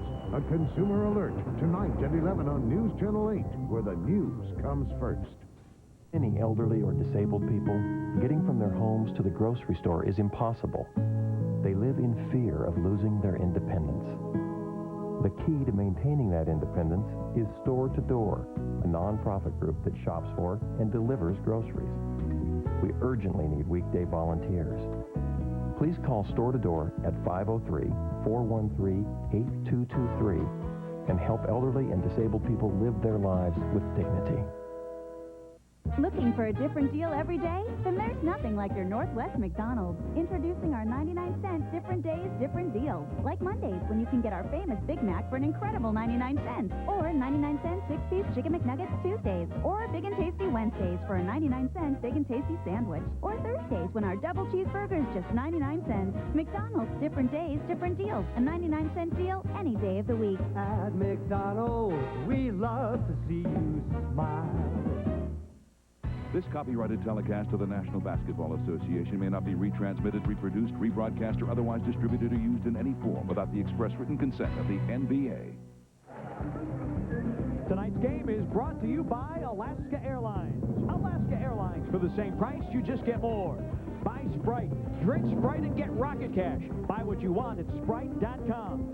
By Franz and Williams Bakeries, a family of good breads. And by your friendly Northwest Dodge dealers. In a perfect world, everything would be different. Halftime at MCI Center, the Blazers with a big second quarter grabbed the lead 62-55. Pete Pranica, the snapper Steve Jones here at MCI Center. Blazers put up 36 points in that second quarter. And, you know, Rasheed Wallace, he's versatile. He can shoot the three, and he can tear the rim down, too. You know, it's been a game where he's been available for the high percentage opportunity, so he has been above the rim in almost every one of his scoring chances. You know, and I've talked about it a lot. If you cut to the basket, where is the most dangerous place you can be? In the basket. And bad things happen for the defense, and Wallace emphatically throwing those down. See that shot selection, that tells you that he's tight to the basket. All close range for Rasheed Wallace. Steve Smith, one of the game's best shot makers. Blazers doing a good job taking advantage of their size at the shooting guard slot. Steve with a strong first half. Well, you knew that Steve Smith would be looking to be aggressive at the offensive end whenever he had a chance, because he's playing against a guy that can toast him pretty good in Richmond. So whenever he got a chance to be assertive, he did so, got himself going. And once a good offensive player gets going, it's very difficult to keep him from finding ways to get the ball in. And this is a real good example with a chasing defense pirouetting Steve Smith. And again, shot yard, all close. The percentage for the team is real high in the first half. It is. Greg Anthony doing it from long distance. Yeah, you know, I guess you and Greg Anthony got together here early and decided that this was his arena because he has come out dialed in. He's been aggressive and looking for the three, knocked it down. I think he almost feels that every shot could go in tonight. And they hit his first three-pointers and then got a deuce inside and just missed his fourth. So Anthony carrying the torch for the Trailblazers from the perimeter. A guy who is really doing well from the perimeter for Washington has been Rod Strickland.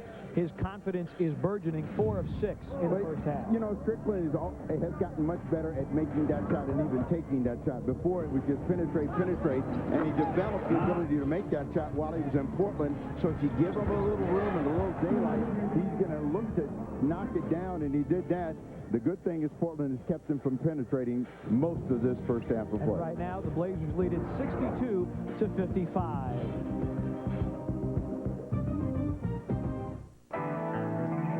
There will always be skeptics. You know them. They say it will never work, never happen, never fly. But the next time they tell you all the logical reasons why it can't be done, just remember all the times that they have been wrong. You beat it up, throw it through the mud a couple times, add a little sweat, and just when you think it can't possibly take any more. This is an NBC News special report. battle for the White House. Here is Tom Brokaw. Good evening, everyone. After a presidential campaign that lasted for more than a year, the next 90 seconds could be the longest in the life of Vice President Al Gore and Texas Governor George W. Bush. At the end of a minute and a half, we should have the decision of the Florida State Supreme Court tonight. It has three broad possibilities for ruling. It could tell the Secretary of State she cannot certify this election in Florida until all of those votes have been recounted in three heavily Democratic counties and sent to her. That would be a big win for the Vice President, obviously. They may also rule that she can certify the election conditionally. That is, that she could say, yes, we have a certification, but now it's open to a formal contest from the Gore team. Or they could rule that Secretary of State Katherine Harris was right when she ruled that there was a deadline last Tuesday, 1 week after the election, that she can now certify the election for George W. Bush. That obviously would be a slam dunk for the Texas governor. We don't know tonight how this court will rule about the question of the so-called dimpled or indented ballots, how they can be counted, whether the court will set some kind of a standard or turn it back to the local canvassing board. If it turns it back to the local canvassing board, that again would be a victory for the Vice President. Already the Bush team is saying from Austin, Texas tonight, they don't know whether they're going to get the victory that they hope that they will. If they do not, they are prepared apparently to go all the way to the United States Supreme Court. You're looking now, as we show you the front of the state Supreme Court in Tallahassee. Here is the decision. Again, my name is Craig Waters. I'm the spokesman for the Florida Supreme Court. I want to discuss some technical matters first. The opinion will be posted on the website, both our duplicate websites, immediately after I finish this statement. The doors will open for people to receive paper copies at that time as well. I'm now going to read to you a statement that was authorized by the entire court. The court has issued a 42-page opinion this evening in the presidential election cases. In its opinion, the court has reversed the two orders of the trial court. It did so based on long-standing rules that govern how to interpret a general statute containing conflicting provisions, as is the case with Florida's election code. In dealing with similar conflicts in the past, the court has consistently held that the right of the people to cast their vote is the paramount concern overriding all others. To achieve this goal, the court holds that amended certifications from the county canvassing boards must be accepted by the Election Canvassing Commission through 5 p.m. on November 26th if the Secretary of State's office is open for the special purpose of receiving amended certifications. If that office is not open for this purpose on that date, then the Elections Canvassing Commission must accept amended certifications until 9 a.m. on November 27. The opinion of the court is unanimous. Thank you, and I will not be taking any questions. All right! Well, there it is. That's the decision. The court has until the 27th of November. The court has said they have until the 27th of November for the local canvassing boards to file their amended returns with the Secretary of State. They reversed the two orders of the trial court, saying that Secretary of State Katherine Harris must continue to accept these votes that are being recounted in Broward County, also in Palm Beach County and Miami-Dade County, heavily Democratic counties. And obviously, the Gore campaign hopes that it can pick up enough votes to overcome the lead of George W. Bush, now officially tabulated at 930 votes altogether. At the same time, this court did not rule on whether or not those local canvassing boards should count the so-called indented or dimpled ballots. That will be a contest that will have to be resolved at the local level. All three of those counties have a majority of Democratic Party officials on the canvassing board. So again, this does appear to be a major victory for Vice President Gore and his legal team tonight. It does mean that by November 27th, however, that all of those recounted votes will have to be filed with the Secretary of State. Let's go now to NBC's David Bloom in Florida. David? Tom, what this does is give the Gore campaign either 5 days, if the deadline winds up being 5 p.m. on November 26th, or 6 days, if it's 9 a.m. on November 27th, to get as many votes as they can from those three heavily Democratic counties in South Florida. Now, as you pointed out, there is a significant factor here, which is that at the last minute today, the Bush campaign went to court arguing that the High Court had no right to tell those counties what standard to use, because, as we've been reporting, it may be that even if these recounts continue, that Vice President Gore may not get enough votes, even with the adjusted tallies, which is why the Gore team wanted that broader standard. Tom? Thanks very much, David Bloom. And our chief legal correspondent is Dan Abrams. He's also in Florida tonight. Dan, what about that? That's an outstanding question that was not addressed in this decision as it was read to us, but we had only a brief summary. There are 42 pages in the decision after all. Well, that's right, Tom. We're going to have to wait and see exactly what that ruling says. I'm actually getting it as we speak, so I'm going to take a read through it and determine exactly what they say in here.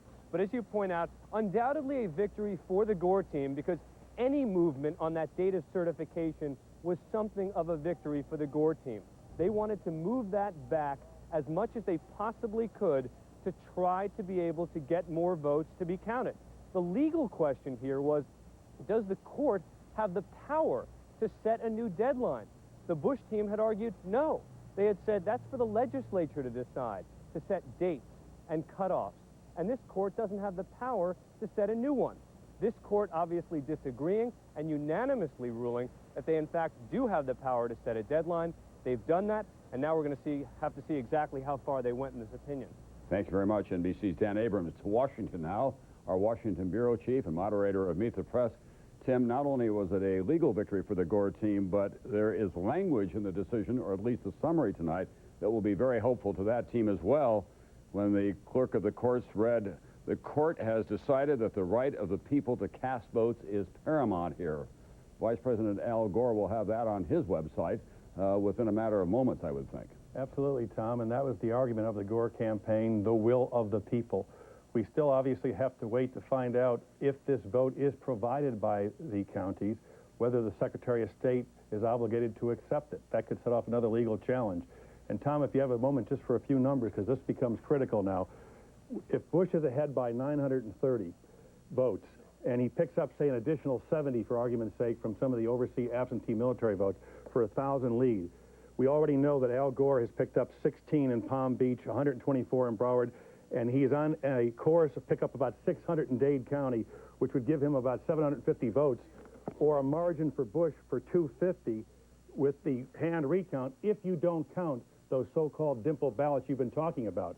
If you, in fact, bring in those dimple ballots, Bush's margin of 250 suddenly evaporates, because in Palm Beach, they've already said they have 297 dimple ballot margin for Gore, plus Dade, plus Broward could have 300 plus. The vice president would have enough votes to overcome George Bush's margin if the dimple ballots are allowed. Thank you very much, NBC's Tim Russert. As a matter of fact, a senior member of the Gore team told me earlier this week that they've done an analysis of all of this, and they think when it's all over, there's a very good possibility that they could get to a 0-0-sum game. In fact, what they could have is enough votes picked up in the recounts that it would overcome the George Bush lead, but by a matter of 1 or 2 votes, or maybe on the plus side or on the negative side. So we could be back to square one effectively at the end of all of this. Let's bring in now Lawrence Tribe, a member of the Harvard Law School faculty, of course, one of this country's most highly regarded constitutional law experts. He has been an advocate for Al Gore. But let me ask you, to be a faculty member and a constitutional law expert here, what are the chances that the George W. Bush team can now get this case to the U.S. Supreme Court, in your judgment, Professor Tribe? In my judgment, it would be extremely difficult, although I would be surprised if they didn't try. Difficult because ultimately what was being decided was a matter of Florida law, the question of whether Florida law places the absolute enforcement of certain deadlines above the value of counting every possible vote. And we're told by the highest authority on Florida law unanimously that it does not. The constitutional questions that the Bush team wants to raise, in my judgment, are not questions that a student of constitutional law who understands the subject at all is likely to take awfully seriously, because they amount to the argument that under the Equal Protection Clause of the Constitution, every county has to really proceed the same way with the process of counting ballots. And of course, whenever you have local government, that's not true. Some counties have different kinds of machines, different deadlines. So their argument is really an argument of desperation. The real right of the franchise is, I think, honestly, on the Gore side here. And the real winners this evening, because we don't know who will win the eventual count, the real winners are voters who are told fundamentally that when you deal with these crazy machines and you think you've pushed a button and you think you've stuck the stylus through, and instead, maybe because the machine is stacked up, you only made a dimple, that you somehow have lost your right to vote, that right now can be vindicated despite arbitrary deadlines that you have no control over, and that's a very basic principle. Professor Tribe, thank you very much. And representing the George W. Bush team tonight is the former Pennsylvania Governor and Attorney General Richard Thornburg. Mr. Thornburg, what happens now in terms of where the Bush team goes from here? Are you thinking about trying to take this to the U.S. Supreme Court based not on the decision of this high court in Florida tonight, but on those so-called dimpled and indented ballots? Do you think that you've got a track to the court there? Well, there are a variety of approaches that can be taken, and a lot's going to depend on an opinion that we haven't even seen at all. But clearly, this court in Florida has taken an activist approach. They've substituted their judgment for the judgment of the legislative and executive branches.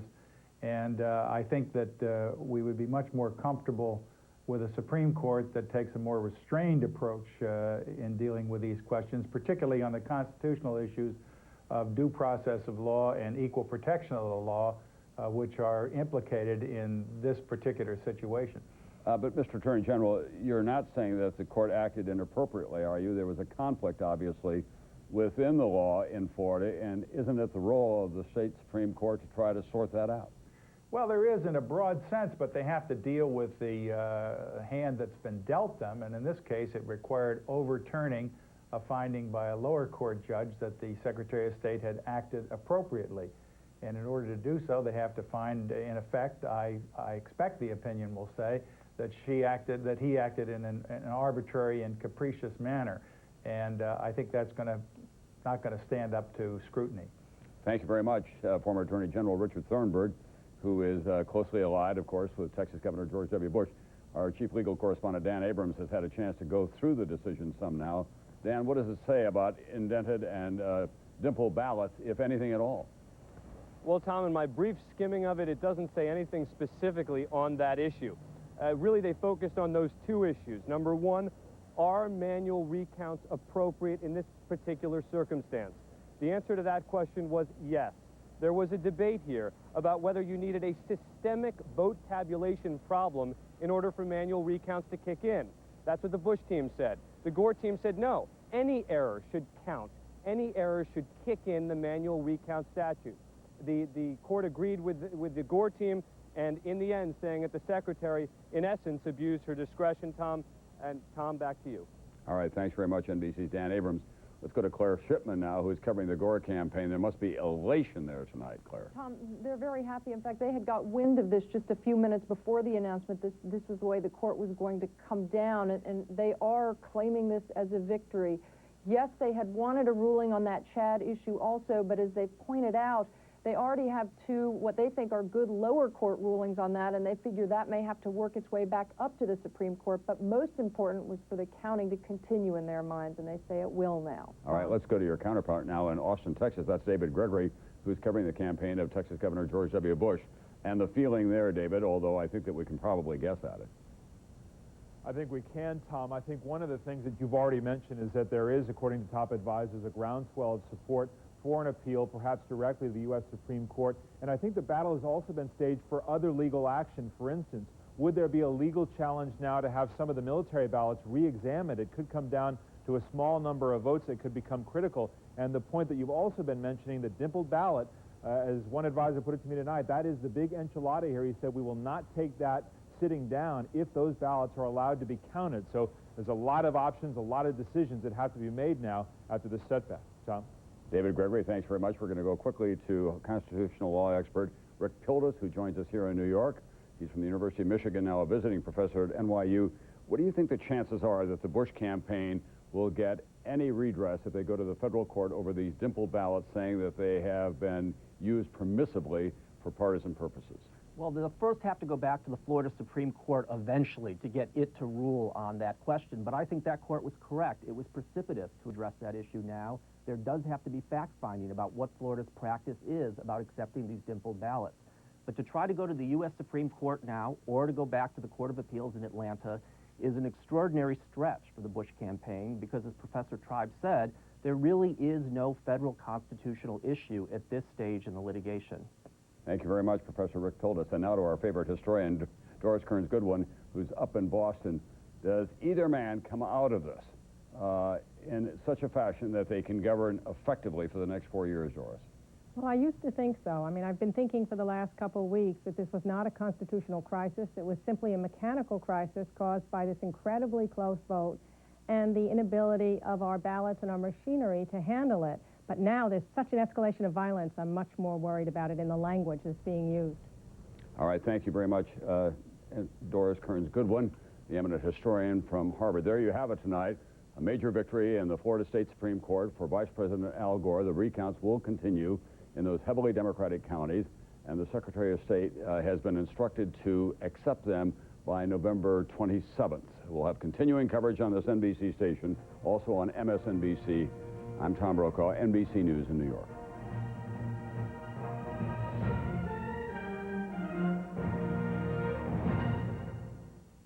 This has been an NBC News special report.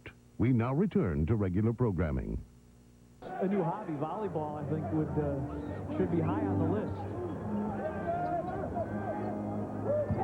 Hamilton against Pippen, a little show and go. Hamilton may be undersized, but his confidence is there. Oh, no, he can stick it at this end of the floor. The problem is when you're that small, and then they're going to take advantage of the other way. So as soon as you come down the other way, you try to get whoever he's guarding to get the ball down low. Dale Davis against Howard. Double, beat night, pass. What a pass by Dale Davis to Damon Stoudamire. Now, the best thing Portland has done tonight is move without the basketball, and we have seen every cutter that's cut get rewarded with the pass, and they've all been right at the basket. Hamilton will go to work again. Pippen in his face, and blocked out of bounds. So the Blazers another block shot. Now, you watch ball movement, player movement, and what happens is they always go to the post. They double Dale Davis, and they probably shouldn't because he hasn't hurt him down there. That leaves Damon wide open for an easy 2. 10 to shoot for Washington. Howard with 4 to shoot. Travel before the block shot. Rasheed Wallace is on some kind of mission tonight. In deep again. Smitty off the penetration. Dale Davis in and out. Now, the mission would be to embarrass Juwan Howard, and he's totally dominated him at both ends of the floor. Steve with a block, but Richmond regathers and hits. Well, Steve Smith did that to Pat Garrity Sunday night in Orlando, and it ended up with a Steve Smith dunk, but there Richmond got it back. Well, Portland still has not put the Wizards away. I mean, it's an 8-point lead, and they just keep hanging around, and so you want to be able to really get a good, consistent spurt. Steve Smith on the baseline, fouled on the pass-off. 3-second violation. Second call. Dale Davis in the lane a little too long. Like Dunleavy says, just step and shoot it. Blazers lead by 8. Well, sometimes you can be too unselfish. I mean, you get people, big people inside thinking you're going to throw it up. They're trying to get in position to get the ball, and the next thing you know, you've made an extra pass, and they've got caught. Richmond, 6 on the clock. Hamilton thought about the 3. He'll go with the penetration, a wild shot. And a loose ball foul called by Kevin Fair. And Washington will have it on the side. Blazers thought they were going to have a fast break.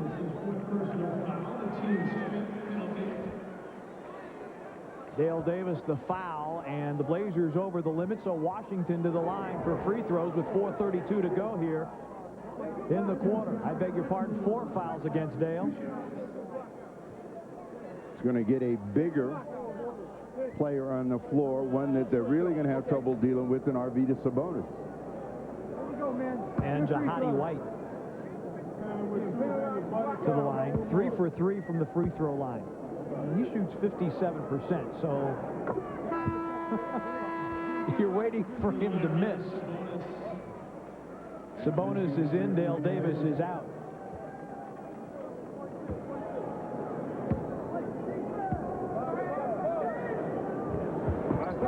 That one well short, and Pippen grabs the rebound. White his first miss from the free throw line tonight.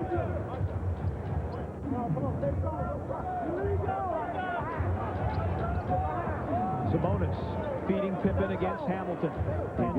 Just trying to take advantage of the fact that it's such a size mismatch, but Pippen got himself turned around. Got Strickland. Again, Damon. Richmond regathers and scores. She running the floor. That one blocked. No foul called. Damon retrieves. Shot clock did not reset. Steve three. Is in. Steve Smith knocks down a three. And Steve Smith with 20. The Blazer lead is 8. 6 points in the quarter, but Wallace really was going for the hammer, and he put it out there too far. That's the reason that Jahadi White was able to get a piece of it. Strickland against Stoudamire. White against Sabonis. White backs in, knocks Sabonis over, and no call. And White scores to make it a 78-72 ball game. And the first Blazers player to score 20 points tonight, Steve Smith. Jill Bernstein selected Stacey Augman as tonight's first to 20. And Stacey, we thank you for playing Dodge first to 20. 3:08 to go. Dick Bavetta with a foul call. And again, they're going right in the direction of Richard Hamilton. Every time they come down with the set, they identify Hamilton as the guy they want to attack. Juwan Howard coming out of the ball game. Michael Smith in.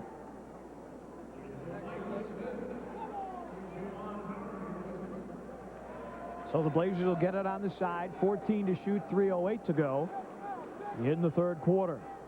Again, coming back to Pippen. Against Hamilton, Scotty spinning and drawing the foul. Hamilton, I believe that's his 5th.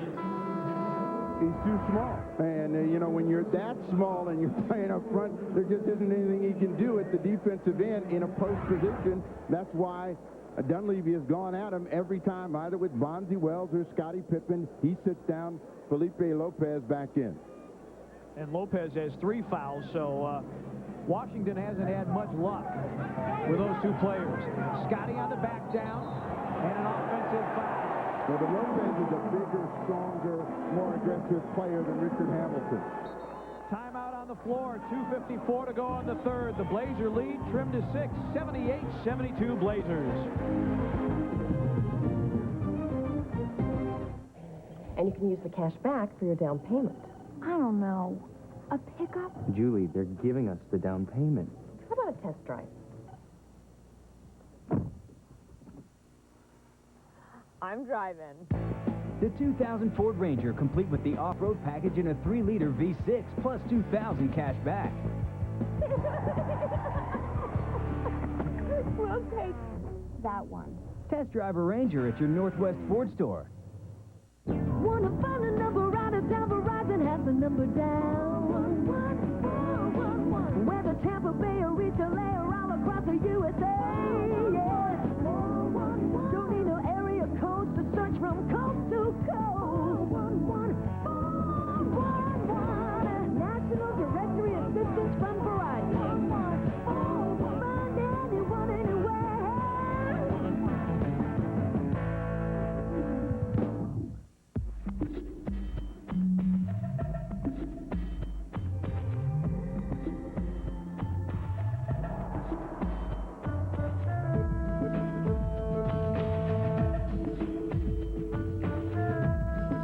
Some cars get Jiffy Lube signature service every 3,000 miles. And some cars don't. Jiffy Lube signature service is complete car care using Pennzoil and Quaker State products. Does your car get it? Before coming to the arena this morning, the Blazer broadcasting crew visited one of the newer memorials here in Washington, the Korean War Veterans Memorial. Now, you all know that our executive producer and director, George Wash, is the dean of NBA directors, but before that, he served in the Air Force during the Korean War. Now, George didn't want us to put this on the air, but we overruled him because he and all veterans really deserve our thanks in doing their part and their duty in keeping America free. So, George, thank you. And a very meaningful moment for George Wash and for all of us when you tour Washington and see the great monuments here in the city. Michael Smith missing, and the Blazers come away with the basketball. Damon cut off by Strickland, 2.5 to go in the third. Been a quiet night for Damon, not really being able to get into it at the offensive end as they now try to get a play set up. Pippen pulls the trigger from the outside. And Richmond pulls off the rebound. And Mitch Richmond delivers from downtown, and the Blazer lead cut to 3. Series of mistakes, but again, some big shots being made by Mitch Richmond and Jahidi White to keep them in the ball game. Turnover almost. White got his hand on the entrance pass from Wallace intended for Sabonis, so the Blazers keep with 9 to shoot. Wallace had the right idea, but did not get enough height on the pass. But Portland in the third quarter is working against the clock in almost every possession. Damon Stoudamire gets the second score of the quarter. Monty Wells heading to the scorer's table. He'll check in at the next opportunity. Richmond posting up Stoudamire. Arvidas the rebound. And again, the Blazers running and running with numbers. And Damon trying to get it to Rasheed, forced it. And Lopez gave the 22nd timeout as he was rolling over on the floor. Dick Bavetta grants the 22nd timeout to the Washington Wizards with 1:24 to go here in the third. This 22nd timeout brought to you by Jiffy Lube. Now you see right here, Stoudamire's trying to squeeze that ball inside, but it's right in the passing lane, and Lopez steps in, knocks it away, and then Wallace can't control it and trying to dive underneath. Lopez gets it and calls the 20. And during this, we'll give you the opportunity to learn about this. Franz is giving you a chance to watch a Blazers game from a Rose Garden suite and meet a Blazers player after the game. Pick up a loaf of Franz Premium White Bread and enter by December the 30th, 2000. Portland was shooting 57% at the break. They didn't have one of those crucial lapses like they did in Orlando, where they only got 3 field goals. They're shooting 54% now, and they have a 5-point advantage. Following the 22nd timeout, Strickland working against Stoudamire. Going to get Steve Smith as he was trying to prevent Mitch Richmond from getting to the ball. And that will put Richmond at the line since the Blazers are over the foul limit. Just the first foul against Steve. Steve Smith has 20. Mitch Richmond, with these 2 free throws, would be at 20 as they go in a shootout.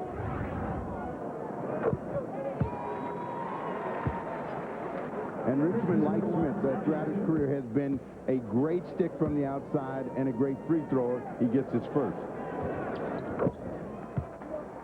K-State alum with 2 free throws, and the Wizards within 3. Blazers up by double digits earlier in the quarter, but unable to put the Wizards away. Steve Smith drawing a foul from the Wizards. Mitch Richmond. Richmond had his hand all over him on the hand check. Again, Steve Smith with the hesitation. And Richmond wasn't expecting that. I think he was thinking they're going to run a play. Steve Smith said, I'm not running any play. I'm getting back. And so Steve now trying to return the favor. Richmond converted 2 free throws a moment ago.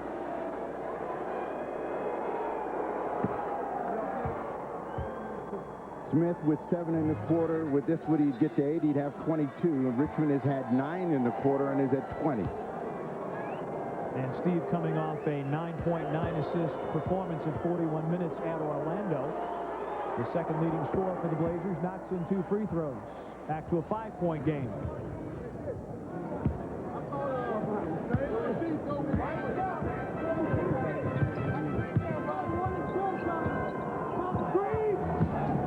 Under a minute to go. Strickland. White nearly walked. Pippen rejected it. Damon feeding Bonzi. Foul. He'll go to the line for 2. I guess Wallace is saying there'll be nothing cheap inside today, and every time there's been some sort of reaction, Wallace has gotten the better of it, and then at the other end, a high-flying Bonzi Wells gets clipped across the arms and will go to the line. Mitch Richmond to foul.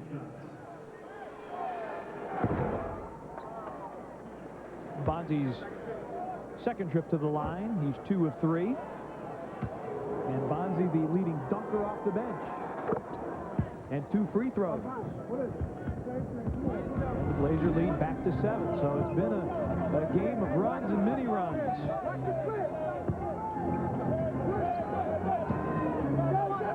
Richmond with size against Stoudamire. Bonzi comes to double. Richmond throws up a wild one. And Chavez the rebound. Again, the Blazers running. Steve. It's a 2. Bonzi offensive rebound, but lost the outlet as Richmond took it away. White running the floor. Strickland lost it and won. 11 seconds to go in the third.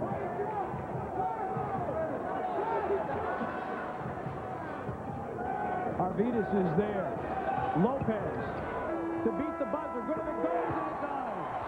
Felipe Lopez raises his fist into the air as he hits a shot to put a camper on the third quarter. 84-79. Blazers take a 5-point lead to the fourth quarter in Washington.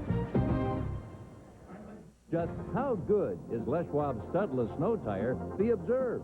To know for sure, observe. Traction. Cornering. Stopping. And this is on ice in a hockey arena. Case closed. Tests show the snow tire to ask for is the Observe. If you can't remember the name, remember the place. Les Schwab. Studs if you need them, and if you don't, the studded tire alternative, the Observe. A lot has changed since 1906, unless you consider Fran's bread. Back then, we baked bread as a family with as much love and pride and heritage as we could fit into each and every loaf. That's how we baked it in 1906, and that's how we bake it today. Fran's has always believed that a company that bakes as a family can take pride in products made for a family. Fran's bread. Good taste runs in the family. And we need your signature here. And here. Here. Yeah. And again. Here. Congratulations. And your first home. Every year, millions of people who dream of owning a home find their dreams can come true. Thank you. Call the Fannie Mae Foundation for a free guide to help put you on the path to home ownership and for a list of lenders and credit counselors. Are you still just sitting here? Boy, get up off your lazy butt. Nothing ever came to anybody just sitting around drinking Sprite all day. Oh, really? Now, the more Sprite you drink, the more you can buy. Under every tap, you can get a free Sprite or Rocket Cash. Online money you can use at Sprite.com. Drink Sprite, get Rocket Cash. Buy what you want. And pick up all of these little things because they're everywhere.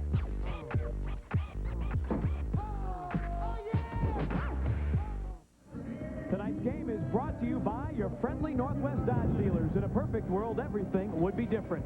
By Bank of America, proud sponsors of the Portland Trail Blazers. By Alaska Airlines. Alaska Airlines, for the same price, you just get more. And by Les Schwab Tire Centers. If we can't guarantee it, we won't sell it. The White House, quiet now. Who will occupy it beginning January 20th? Not sure. Let's check out the Spirit Mountain pick of the game. The Blazers have more points in the paint than the Wizards, 44-26, and that means the kids at Whitaker Elementary School in Eugene have a new SMART program worth over $12,500 courtesy of the Spirit Mountain Community Fund. SMART. Start making a reader today. All right, Pete, put your stat hat on because we've been watching this game, and for about 3 quarters, it looks as though Wallace has about 5 or 6 blocks, but the official stats are only giving him 2. He had 2 in one sequence. That's what happens when you play away from home. Sometimes they get lost in the play. Richmond threw it to nobody. Pippen might have gotten a piece of that one. Greg Anthony in the ball game. Rasheed Wallace is down as Dale Davis is in. Sabonis against White, going to the hook. And Arvidas can do that all day against Jahidi White. Well, again, it's just size, and Portland has had such a size advantage in so many different positions, and when they roll inside, they're almost always going to get a good scoring opportunity. Sabonis starts them off, then comes back and picks up a personal. A high-scoring game so far, Pete, as both teams have been able to be 20 or better in all 3 quarters. The Wizards winning the last, but Portland still shooting over 50% for the game. Washington fell off there in the third. Strickland off the mark. Bonzi the rebound. Going to come back with the same play against Jahidi White with Sabonis. Sabonis, will he roll across the lane? No, he'll go to the baseline and nearly put that one in. Arvidas offensive rebound. He'll go to the line for a couple of free throws as he was fouled. Michael Smith, the foul. Mike Dunleavy wants a goaltend. Let's take a look. There's no question that Jahidi White had his hand on the rim. The official didn't see it. Kevin Fair just looks at Mike Dunleavy and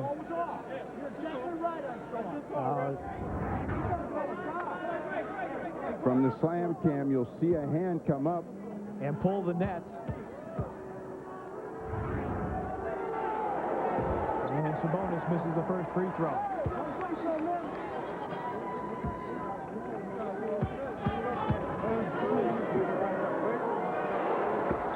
Sabonis, 1 of 2.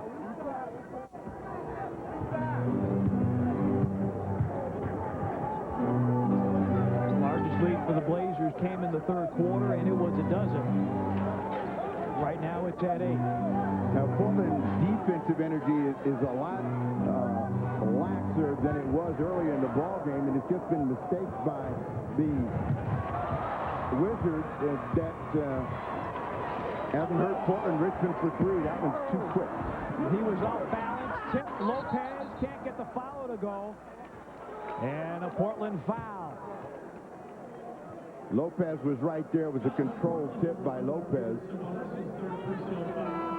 And Arvidas picks up the foul. Cherokee Parks returns. Jahidi White is down. Howard, as you said, Steve, back in, and Smith will sit down. Well, if Howard's going to get rolling, he better get rolling before Wallace gets back out on the floor. I mean, Wallace has given him more than he cares to think about in this ball game. Juwan Howard, 2 of 9 in 24 minutes of play. Rasheed just biding his time. You know he'll be back.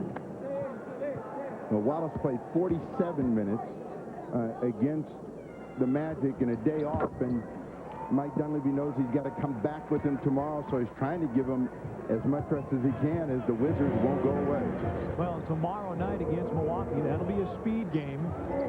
George Karl and company, they score a lot of points and like to get it up and down the floor. Arvidas has it rejected, but Bonzi comes out of there with it. Got to check the shot clock. It's at 6. Bonzi. And Juwan Howard, the long rebound. Richmond feeding Strickland.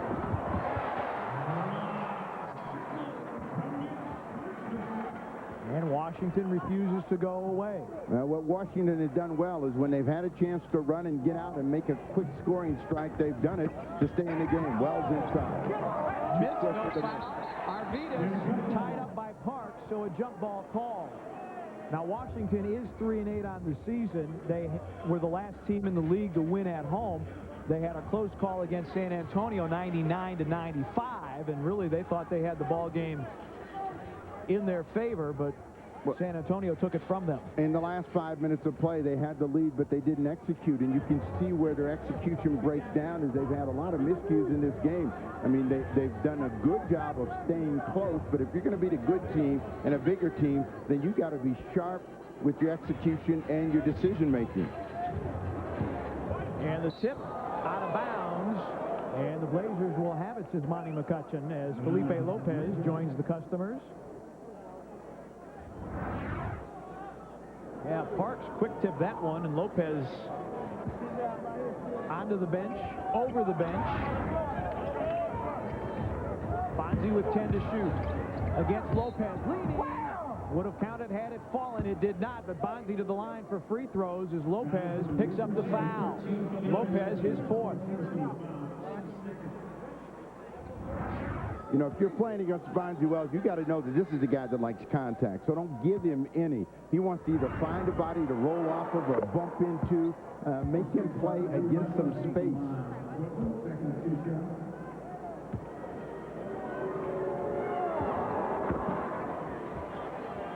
Bonzi makes it an 89-82 game. Bonzi had 15 in the fourth against Orlando on Sunday night. Richmond comes up firing. That one is short. Dale Davis, a flat-footed rebound.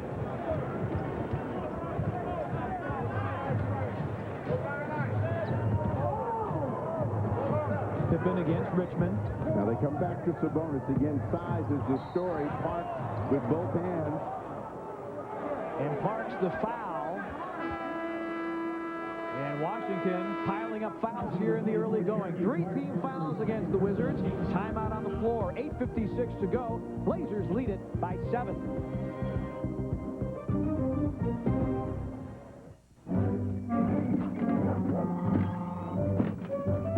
How much? $5. How much? $5, ma'am. Well, get to work.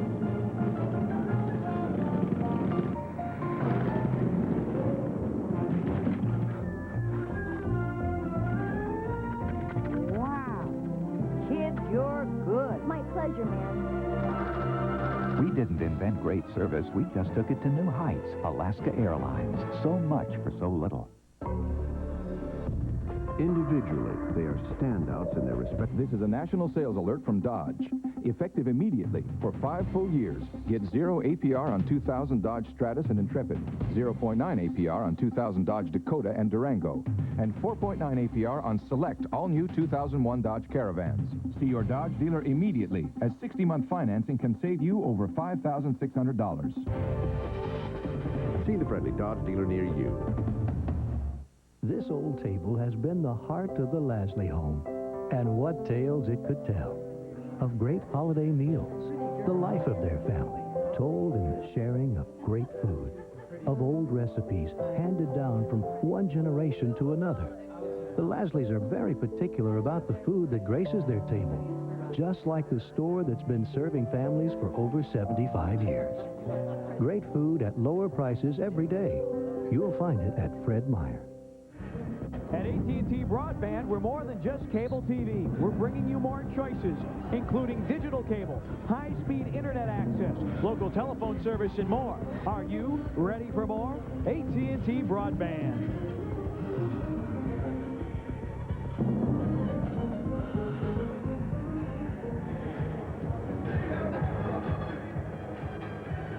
Cherokee Parks with the foul, not a shooting foul, so the Blazers will inbound, 14 to shoot.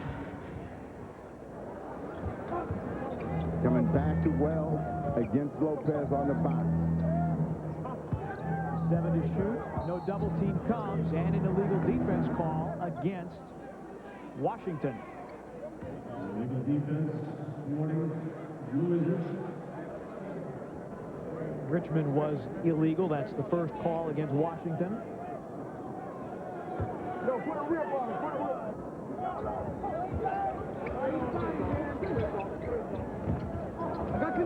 Bonzi. Dale Davis trying to shake free. He does. Has it stripped. Arvidas gathers. Got to launch it. Grabs. Beats the buzzer and is fouled. Ho-ho! Greg going to the line for a 4-point chance as he beat the shot clock buzzer. Scrambling against the clock, and this is an arena that Greg Anthony has fallen in love with. He's 4 of 5 from behind the line, and a chance for a 3-point play. Make it a 4-point play for Greg Anthony. And the Blazer lead is 11. Chris Whitney in the ball game as Strickland gets a rest. Juwan Howard double. Lopez bobbles, and Pippen the steal. Blazers smelling blood here. 8:08 to go in the fourth and up 11. Sabonis against Parks. Greg thought about the three. 7 to shoot. And Greg Anthony from inside or outside, he has been money tonight. 6 of 7 from the floor and 17 points for Greg. Blazer lead is 13. That's Portland's largest.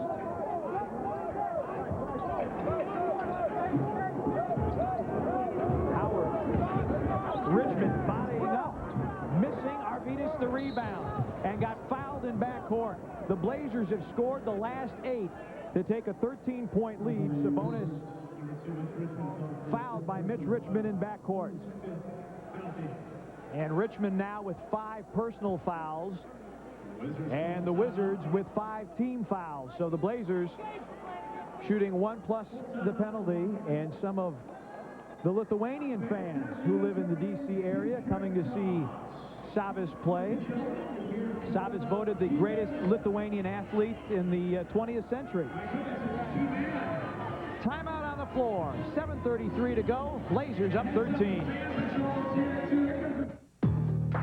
Imagine this map is the internet, and all these streets intersect to form an information superhighway. But not everyone has access to an on-ramp. Everybody ready? Yeah. Tim Duncan and the Spurs know that technology is the fast lane to the future. Let's get online. So they've donated computers to schools in their communities that connect students to a whole new world. Oh, what happened? And this will help them to cross the bridge right over the digital divide. Team up to improve your community. 3.9% APR financing on Corolla, the best-selling car in history. Now look closer at one incredible opportunity to get 3.9% financing on a 2001 Corolla.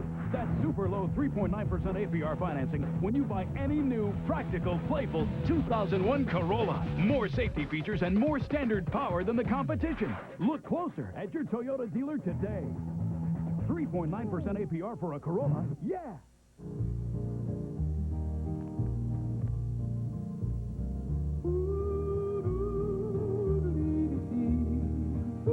A 7-layer burrito from Taco Bell. 7 distinct flavors, all working in harmony. Beans, rice, lettuce, tomatoes, smothered with sour cream and guacamole, and topped with 3 cheeses for a pitch-perfect taste. Also, new 7-layer nachos, just 99 cents at Taco Bell. What just happened here doesn't leave this car.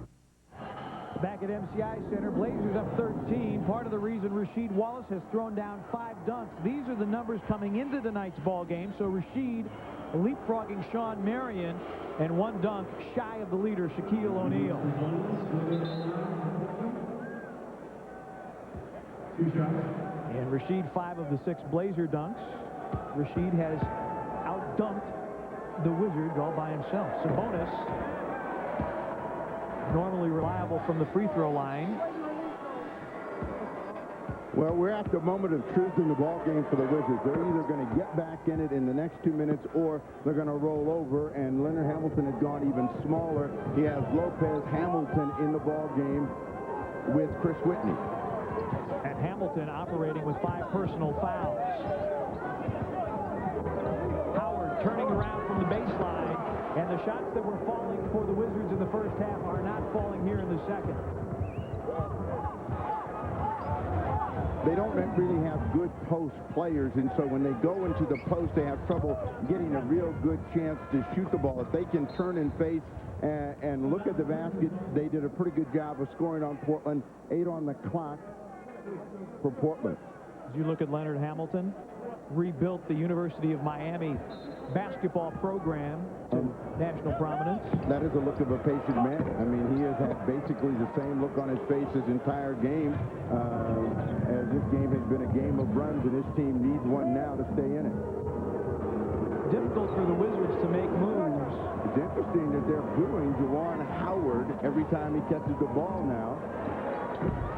Hamilton puts up the miss.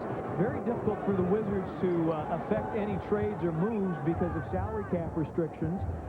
And I have to feel that a lot of general managers around the league might not want to help Michael Jordan after Michael was so dominant in taking down teams. Arvidas bumped and gets called for a travel.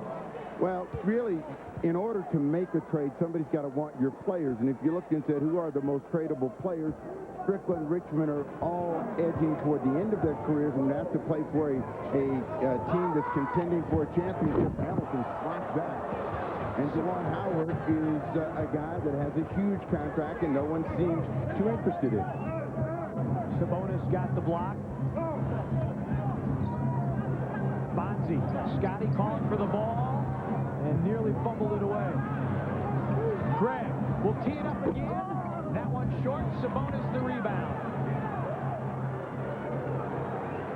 And the crowd here at MCI Center getting a little ugly. Davis to a cutting Sabonis. Oh, touch pass to Pippen. And Scotty looking for a foul. None coming. Hamilton, Lopez, foul. He'll go to the line. Foul against Bonzi Wells.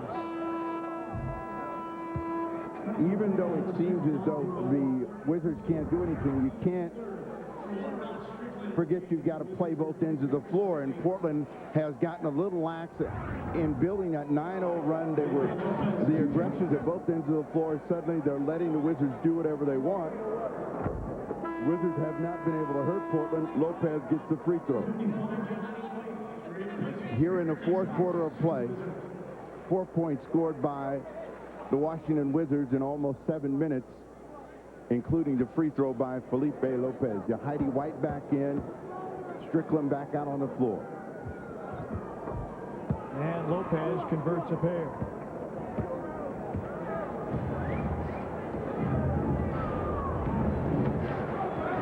Blazers can assure themselves of a winning record on this road trip with a win. Dale Davis delivering and fouled. Pippen the assist. Davis the dunk, adding to the Blazer dunk total, now 7 tonight. And Davis to the line for a free throw. With someone grabbing his arms, and Dale Davis still powers it in and has a chance for a three-point play. Mitch Richmond back in. Lopez down. Juwan Howard the foul, his 4th. And Davis converts the three-point play.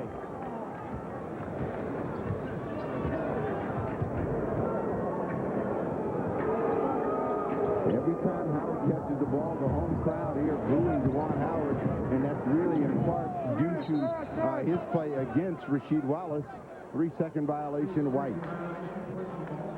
And the Wizards, who came out with poise and hot shooting in the first half, it's deteriorating here in the 4th.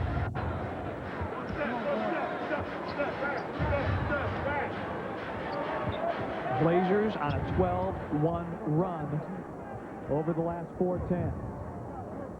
Sabonis. Dale Davis wasn't quite ready for it. Blazers turn it over. Strickland. Richmond.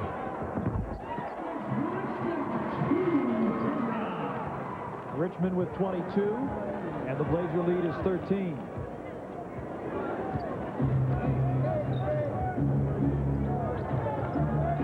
Since the Wizards are giving you any shots, just move the ball, move people, don't make mistakes in a quick pass and trying to get an entrance in. And Dunleavy is saying, what about the hold? You didn't see the big fella get his hand held by Heidi White.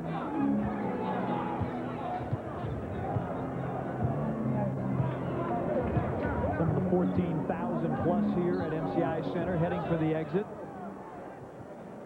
As the ball foot blocked and shot clock reset to 14.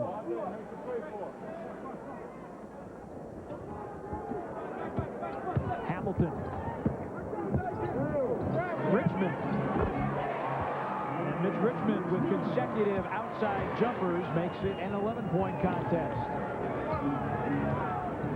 Now a trap applied by Washington. Pippen down the lane, got knocked to the deck, no call. Strickland against Greg Anthony. And Dale Davis, the rebound, despite the fact that Howard was holding him. And what's impressive about this run, Steve, in the fourth quarter, it was accomplished with Rasheed Wallace on the bench. Yeah, Wallace, Smith on the bench. Wallace thought he was going to get the rest of the game off, and now Dunleavy has said, well, you got to go in and give Sabonis a breather. Steve Smith is up as well with 4 seconds on the clock. Greg with 1 on the clock, rattled out. Steve Smith will also come in. Washington attacking, Greg stealing, hand saving.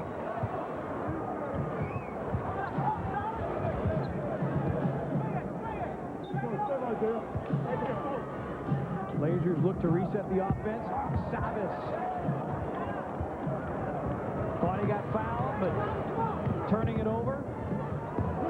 Howard.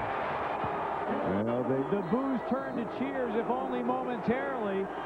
And the Wizards within 9. Mike Dunleavy wants a timeout. 2:53 to go in the fourth.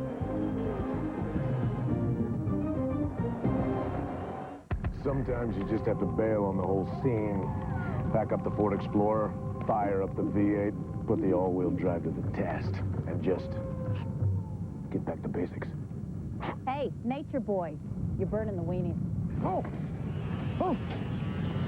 Ford Explorer, built to get away from it all. And with $1,500 cash back plus 0.9 financing, you can afford to haul a few luxuries along for the ride. Little to the left? Check out the full line of Explorers at your Northwest Ford outfitter. Yes. Wanna find a number right at town, Verizon has the number down. Whether Tampa Bay or retail all across the USA. Yeah. Don't need no area codes to search from coast to coast. 411. National Directory Assistance from Verizon. Find anyone, anywhere.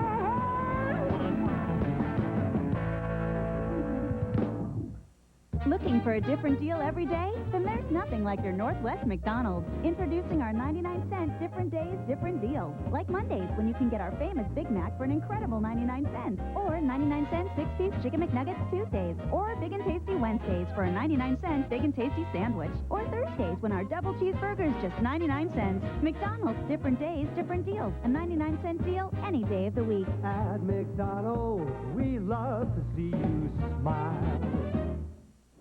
It's time for tonight's Alaska Airlines nonstop score of the night, brought to you by Alaska Airlines. They're the only airline offering nonstops from Portland to all 3 Bay Area airports and 6 in Southern California. Tonight's nonstop score is Steve Smith with 22 points. Call Mike Barrett when you hear the prompt during the 5th quarter show following tonight's game with the name of our nonstop score for your chance to win tickets to an upcoming Blazers game or Alaska Airlines tickets. Steve Smith. Number 8. Shooting with 3 names, Stoudamire with 30. Rasheed Wallace also returned.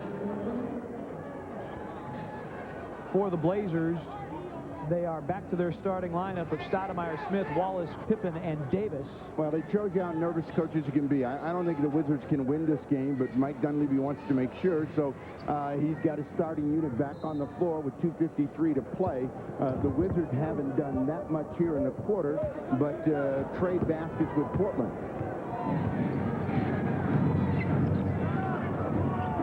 Pressure in the backcourt by Hamilton. Shot clock at 10, and Kevin Fair with a foul call against Washington, and every Washington foul, this one against Juwan Howard, will result in free throws for the Blazers, and again, Howard hearing it from the crowd.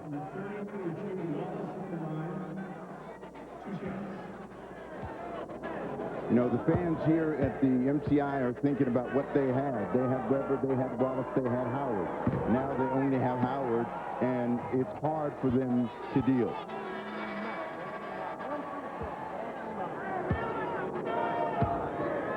Washington fans asking themselves what might have been. And Rasheed misses a pair, but Dale Davis was there for the offensive rebound, had it raked away.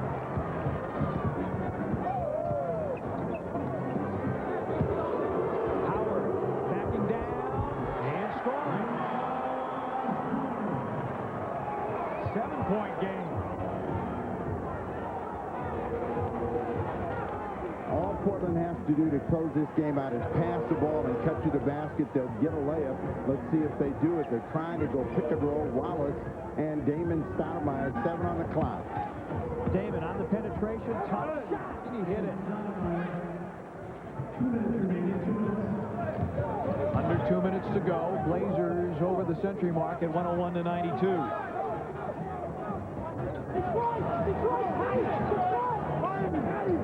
Hamilton holding against Pippen. They give the ball to Hamilton knowing that he can make a shot for himself with his quickness trying to get to the corner. And that's exactly what he did. He created his own shot. But as you look, and Rod Strickland looked at the clock, it's 1:30 and counting, and unless Portland makes a turnover, it's going to be 24 seconds before they get their hand on it, or Portland's going to see a chance to score. Pick and roll again. Wallace and Damon Stoudamire. Damon trip, hands to Dale, and Dale Davis was looking for a foul. Nobody's going to blow a whistle. Hamilton loses it out of bounds. Blazer ball.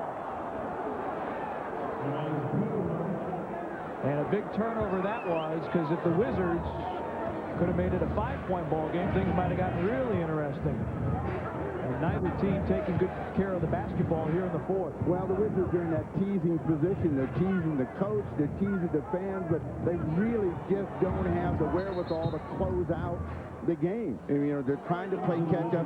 Everything has to go perfect in order for them to do so. So you can almost count on Portland winning this game.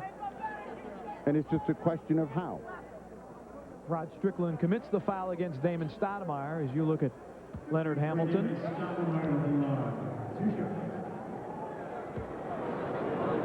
When the Wizards allowed Portland at about the 7:50 mark to get a double-digit lead, basically psychologically were broken. And since that point on, Portland has not had the same aggressive attitude. They haven't been moving the ball, moving people, so it looks as though the Wizards are making a run, but it's been a series of Portland mistakes. Damon, 1 of 2. And Washington calls for timeout. 52.5 to go in the game. The Blazer lead is 8. 102-94 Blazers.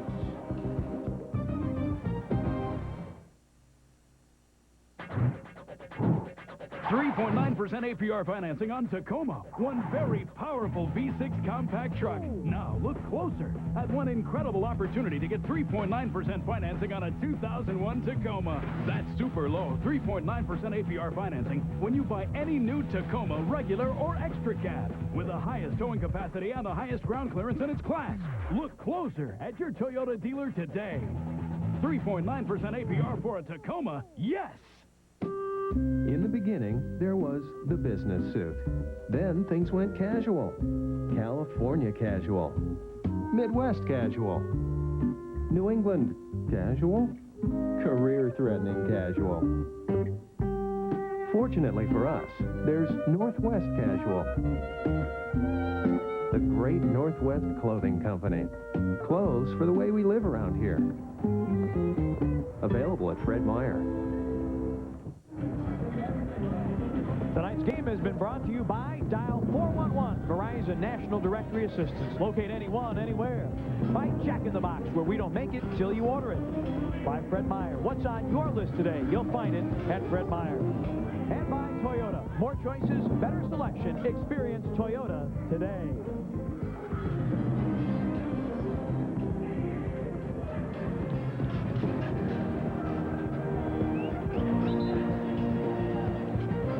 Well, the Washington Wizards epitaph about to be written here tonight. Blazers have won the last 3 in this series and are looking to make it 4 in a row. They're also looking to make it 4 straight here at MCI Center in as many ball games. Well, the Wizards go real small, and that's going to get Dale Davis out of the ball game. They had Dale Davis out on the floor, and they brought Felipe Lopez back. They're thinking 3. Let's see if Richmond can get one up for Richard Hamilton. Bonzi Wells in the ball game. Well, their problem is they can't take a lot of time to get the shot. Hamilton. That one bricking off the backboard. Pippen the rebound. And that'll be your door slammer.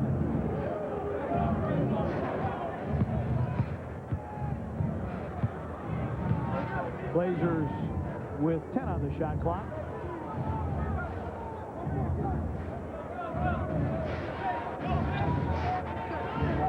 Two to shoot. Damon beats the buzzer.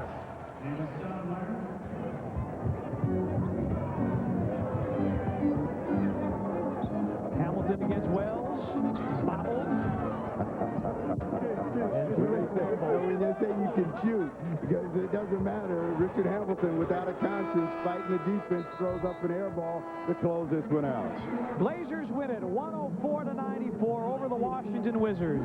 The Blazers now 8-5 on the season, 4-2 on the road trip. Our postgame show is coming next.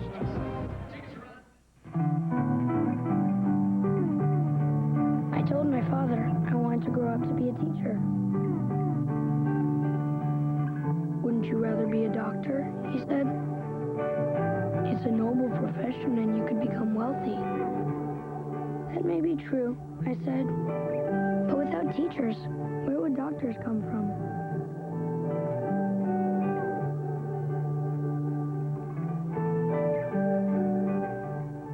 Traction ready. At Les Schwab, it means selection. In stock, over 500,000 snow tires being delivered day and night. Each employee dedicated to make sure you get the snow tires that are right for you. Studs or studless. Put them on snow wheels to save time and money. Chains, a complete selection featuring quick fit. Easy on, easy off.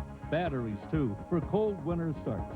Check your list and check in. Les Schwab, traction ready for you. You beat it up, throw it through the mud a couple times, add a little sweat, and just when you think it can't possibly take any more, it becomes the perfect fit. The same applies here. Chevy Silverado. With a more powerful V8 than any half-ton 4x4 pickup.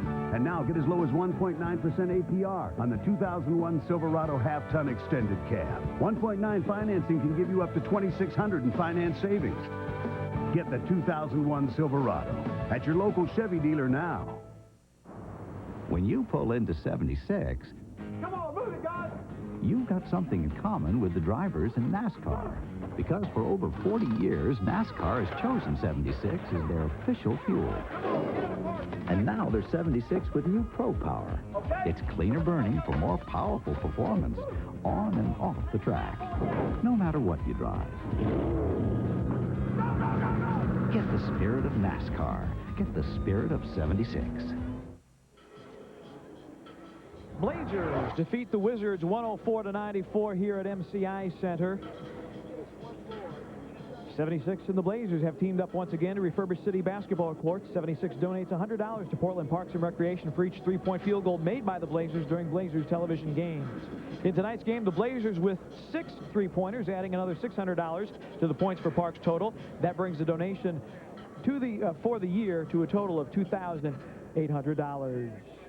Pete Pranica, the snapper, Steve Jones. Blazers win it by 10. Steve, they entered the fourth quarter up 5, and despite some turnovers, they were able to build it back up. Greg Anthony, long range in the first half, long range in the fourth quarter too. Well, it was Anthony that really spearheaded the charge in busting the game open and building the lead to 13, a steal, and Anthony was able to connect almost he had the torch going, he felt it, and every time he looked at the rim, he felt it was going to go in, so he stayed in an attack mode, and that really kind of surprised the Washington Wizards. He finishes it off with a 4-point play, and at that point, the game is basically in the bag for the Trailblazers, and the Wizards are playing catch-up from that point on. A guy who played aggressively all night long, both ends of the floor, Scottie Pippen. Well, Pippen, he did a lot of good things, but I think he recognized in the second half that he was going to have not only some chances to score, but he was going to have some chances to make plays all the way around, and so he was just more focused and staying involved. You've got a smaller Richard Hamilton on you. You know you're going to see the ball. You know there's a lot of things you can do with it, so that accounts for a better night at the offensive end for Scottie Pippen. Mitch Richmond is a proud warrior, and he didn't want Steve Smith to get the best of him, so he had a big night, did Mitch. Well, they went at each other, and it's a good offensive display. As I said before, Richmond is not the offensive force that he was at Sacramento because they don't run everything for him, but he still shows you that he's got the stroke, and maybe they should. But Richmond came down on his own, and when the game was in doubt, he kept them in contact, but it still wasn't enough, as Washington, a jump shooting team, needed every shot to go down the stretch, Richmond included. They couldn't get it done. Well, Richmond couldn't get it done, but Rod Strickland did his best to try to get Washington over the hump. Well, you know, Rod Strickland, I think at this stage of his career, doesn't penetrate as much as he used to, but still he's a forceful player at the offensive end. With his perimeter play improving, Strickland made some good opportunities whenever he's in the open court. And again, Rod Strickland is Rod Strickland and a very competitive guy, but they need to find a system where they all work better together. Blazers win it by 10. More postgame from Washington after this.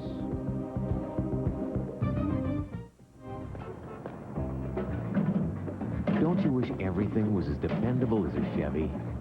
Impala received a 5-star frontal impact crash test rating for both driver and front passenger. That's something that Toyota Camry, Honda Accord, and Dodge Intrepid have not accomplished.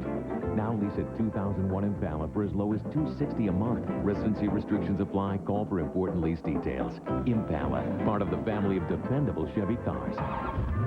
Now lease Impala for as low as $260 a month.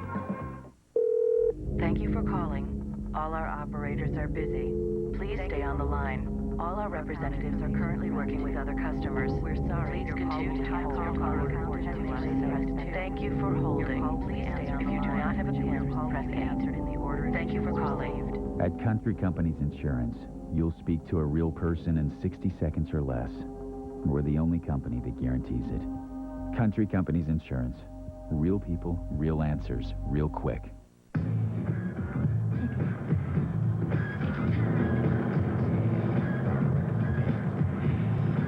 Some cars get Jiffy Lube signature service every 3,000 miles.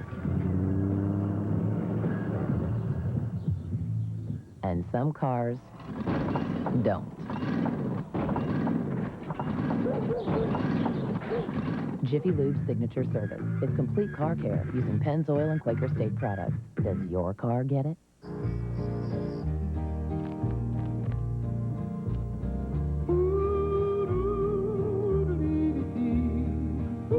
A 7-layer burrito from Taco Bell. 7 distinct flavors, all working in harmony. Beans, rice, lettuce, tomatoes, smothered with sour cream and guacamole, and topped with 3 cheeses for a pitch-perfect taste. Also, new 7-layer nachos, just 99 cents at Taco Bell. What just happened here doesn't leave this car. 104-94, that's your final score. The Blazers beat the Wizards here at MCI Center. Steve, when we take a look at the final numbers from tonight's ball game, you'll see that the Blazers dominated pretty much wire to wire, start to finish, category to category. No, they did, and everybody got to share the wealth. And you look at the final numbers, you'll see Portland had 7 players in double figures, but their percentage stayed up throughout the ball game, came off to 57, but you close at 50. That's a real good offensive night. The Wizards ended up getting more offensive rebounds, but they had more trouble getting them back in. A good scrambling job by them in terms of being a small team, but Portland dominated the defensive glass and a big differential, which was close at the break. From the free throw line, Portland got some more opportunities but missed, and their number dropped when they were shooting it very well at the break. Turnovers almost evened out as they were 8 and 7, so they did about the same thing in the second half of play. Portland had more assists, which means that they had more ball movement, player movement, as the Wizards had to get a lot of shots off of individual efforts. Take a look at our top performers for this evening's ball game won by the Blazers.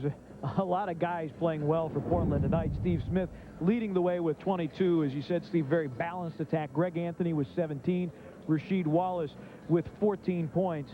Mitch Richmond leading the way for Washington with 24. Strickland with 16. And Richard Hamilton, a guy who shows a lot of promise, maybe a little undersized, needs to bulk up a little bit, had 14 points. I mean, you know, Hamilton's going to be a player, but he's got to get stronger. At the position that he plays, strength is one of the requirements, and that's something that he doesn't have right now. You know, Wallace's numbers are not nearly as dominating as his performance. I mean, you know, he was the story in terms of shutting down any kind of inside play that the Wizards had hoped to get. I can't believe the official stat only gave him 2 block shots. He was slapping everything back. But in my book, he had about 5 or 6 block shots tonight, which would have been a backup to what he had in Orlando. But a tremendous job by Wallace in anchoring the defense, and then it was just get everybody involved. They had a good time in winning this game. Blazers as a team with 8 blocks. Seas Candy. This beautiful Thanksgiving candy basket will go to Blazers assistant coach Mike D'Antoni for appearing on today's pregame show. So our thanks to Seas Candies for that. Now, tomorrow it's going to be a team in the Milwaukee Bucks. George Karl, always an interesting team. Sam Cassell, Ray Allen, Glenn Robinson. Give us a preview. Well, it's a giddy-up game, and so the Trailblazers have to be ready to play from the get-go. Milwaukee is like this team, and they're small and undersized, but they're better in doing some things defensively to try to force some turnovers, so Portland's got to take better care of the ball, but this is going to be a high-scoring contest. Last year's game, one of the best Portland played. Blazers won both games between the two teams. We'll see you tomorrow from Milwaukee. Now for Steve Jones and the rest of our Blazer broadcasting crew here in Washington, D.C. The final score, the Blazers beat the Wizards 104-94.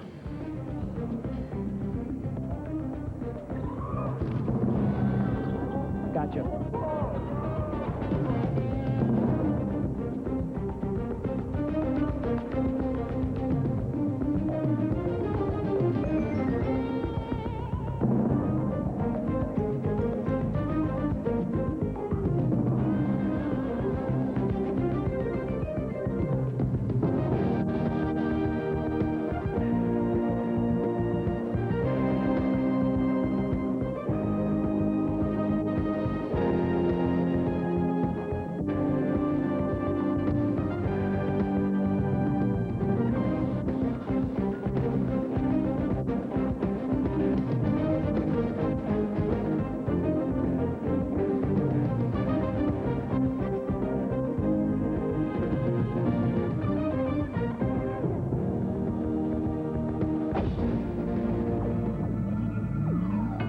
This has been a presentation of Blazer.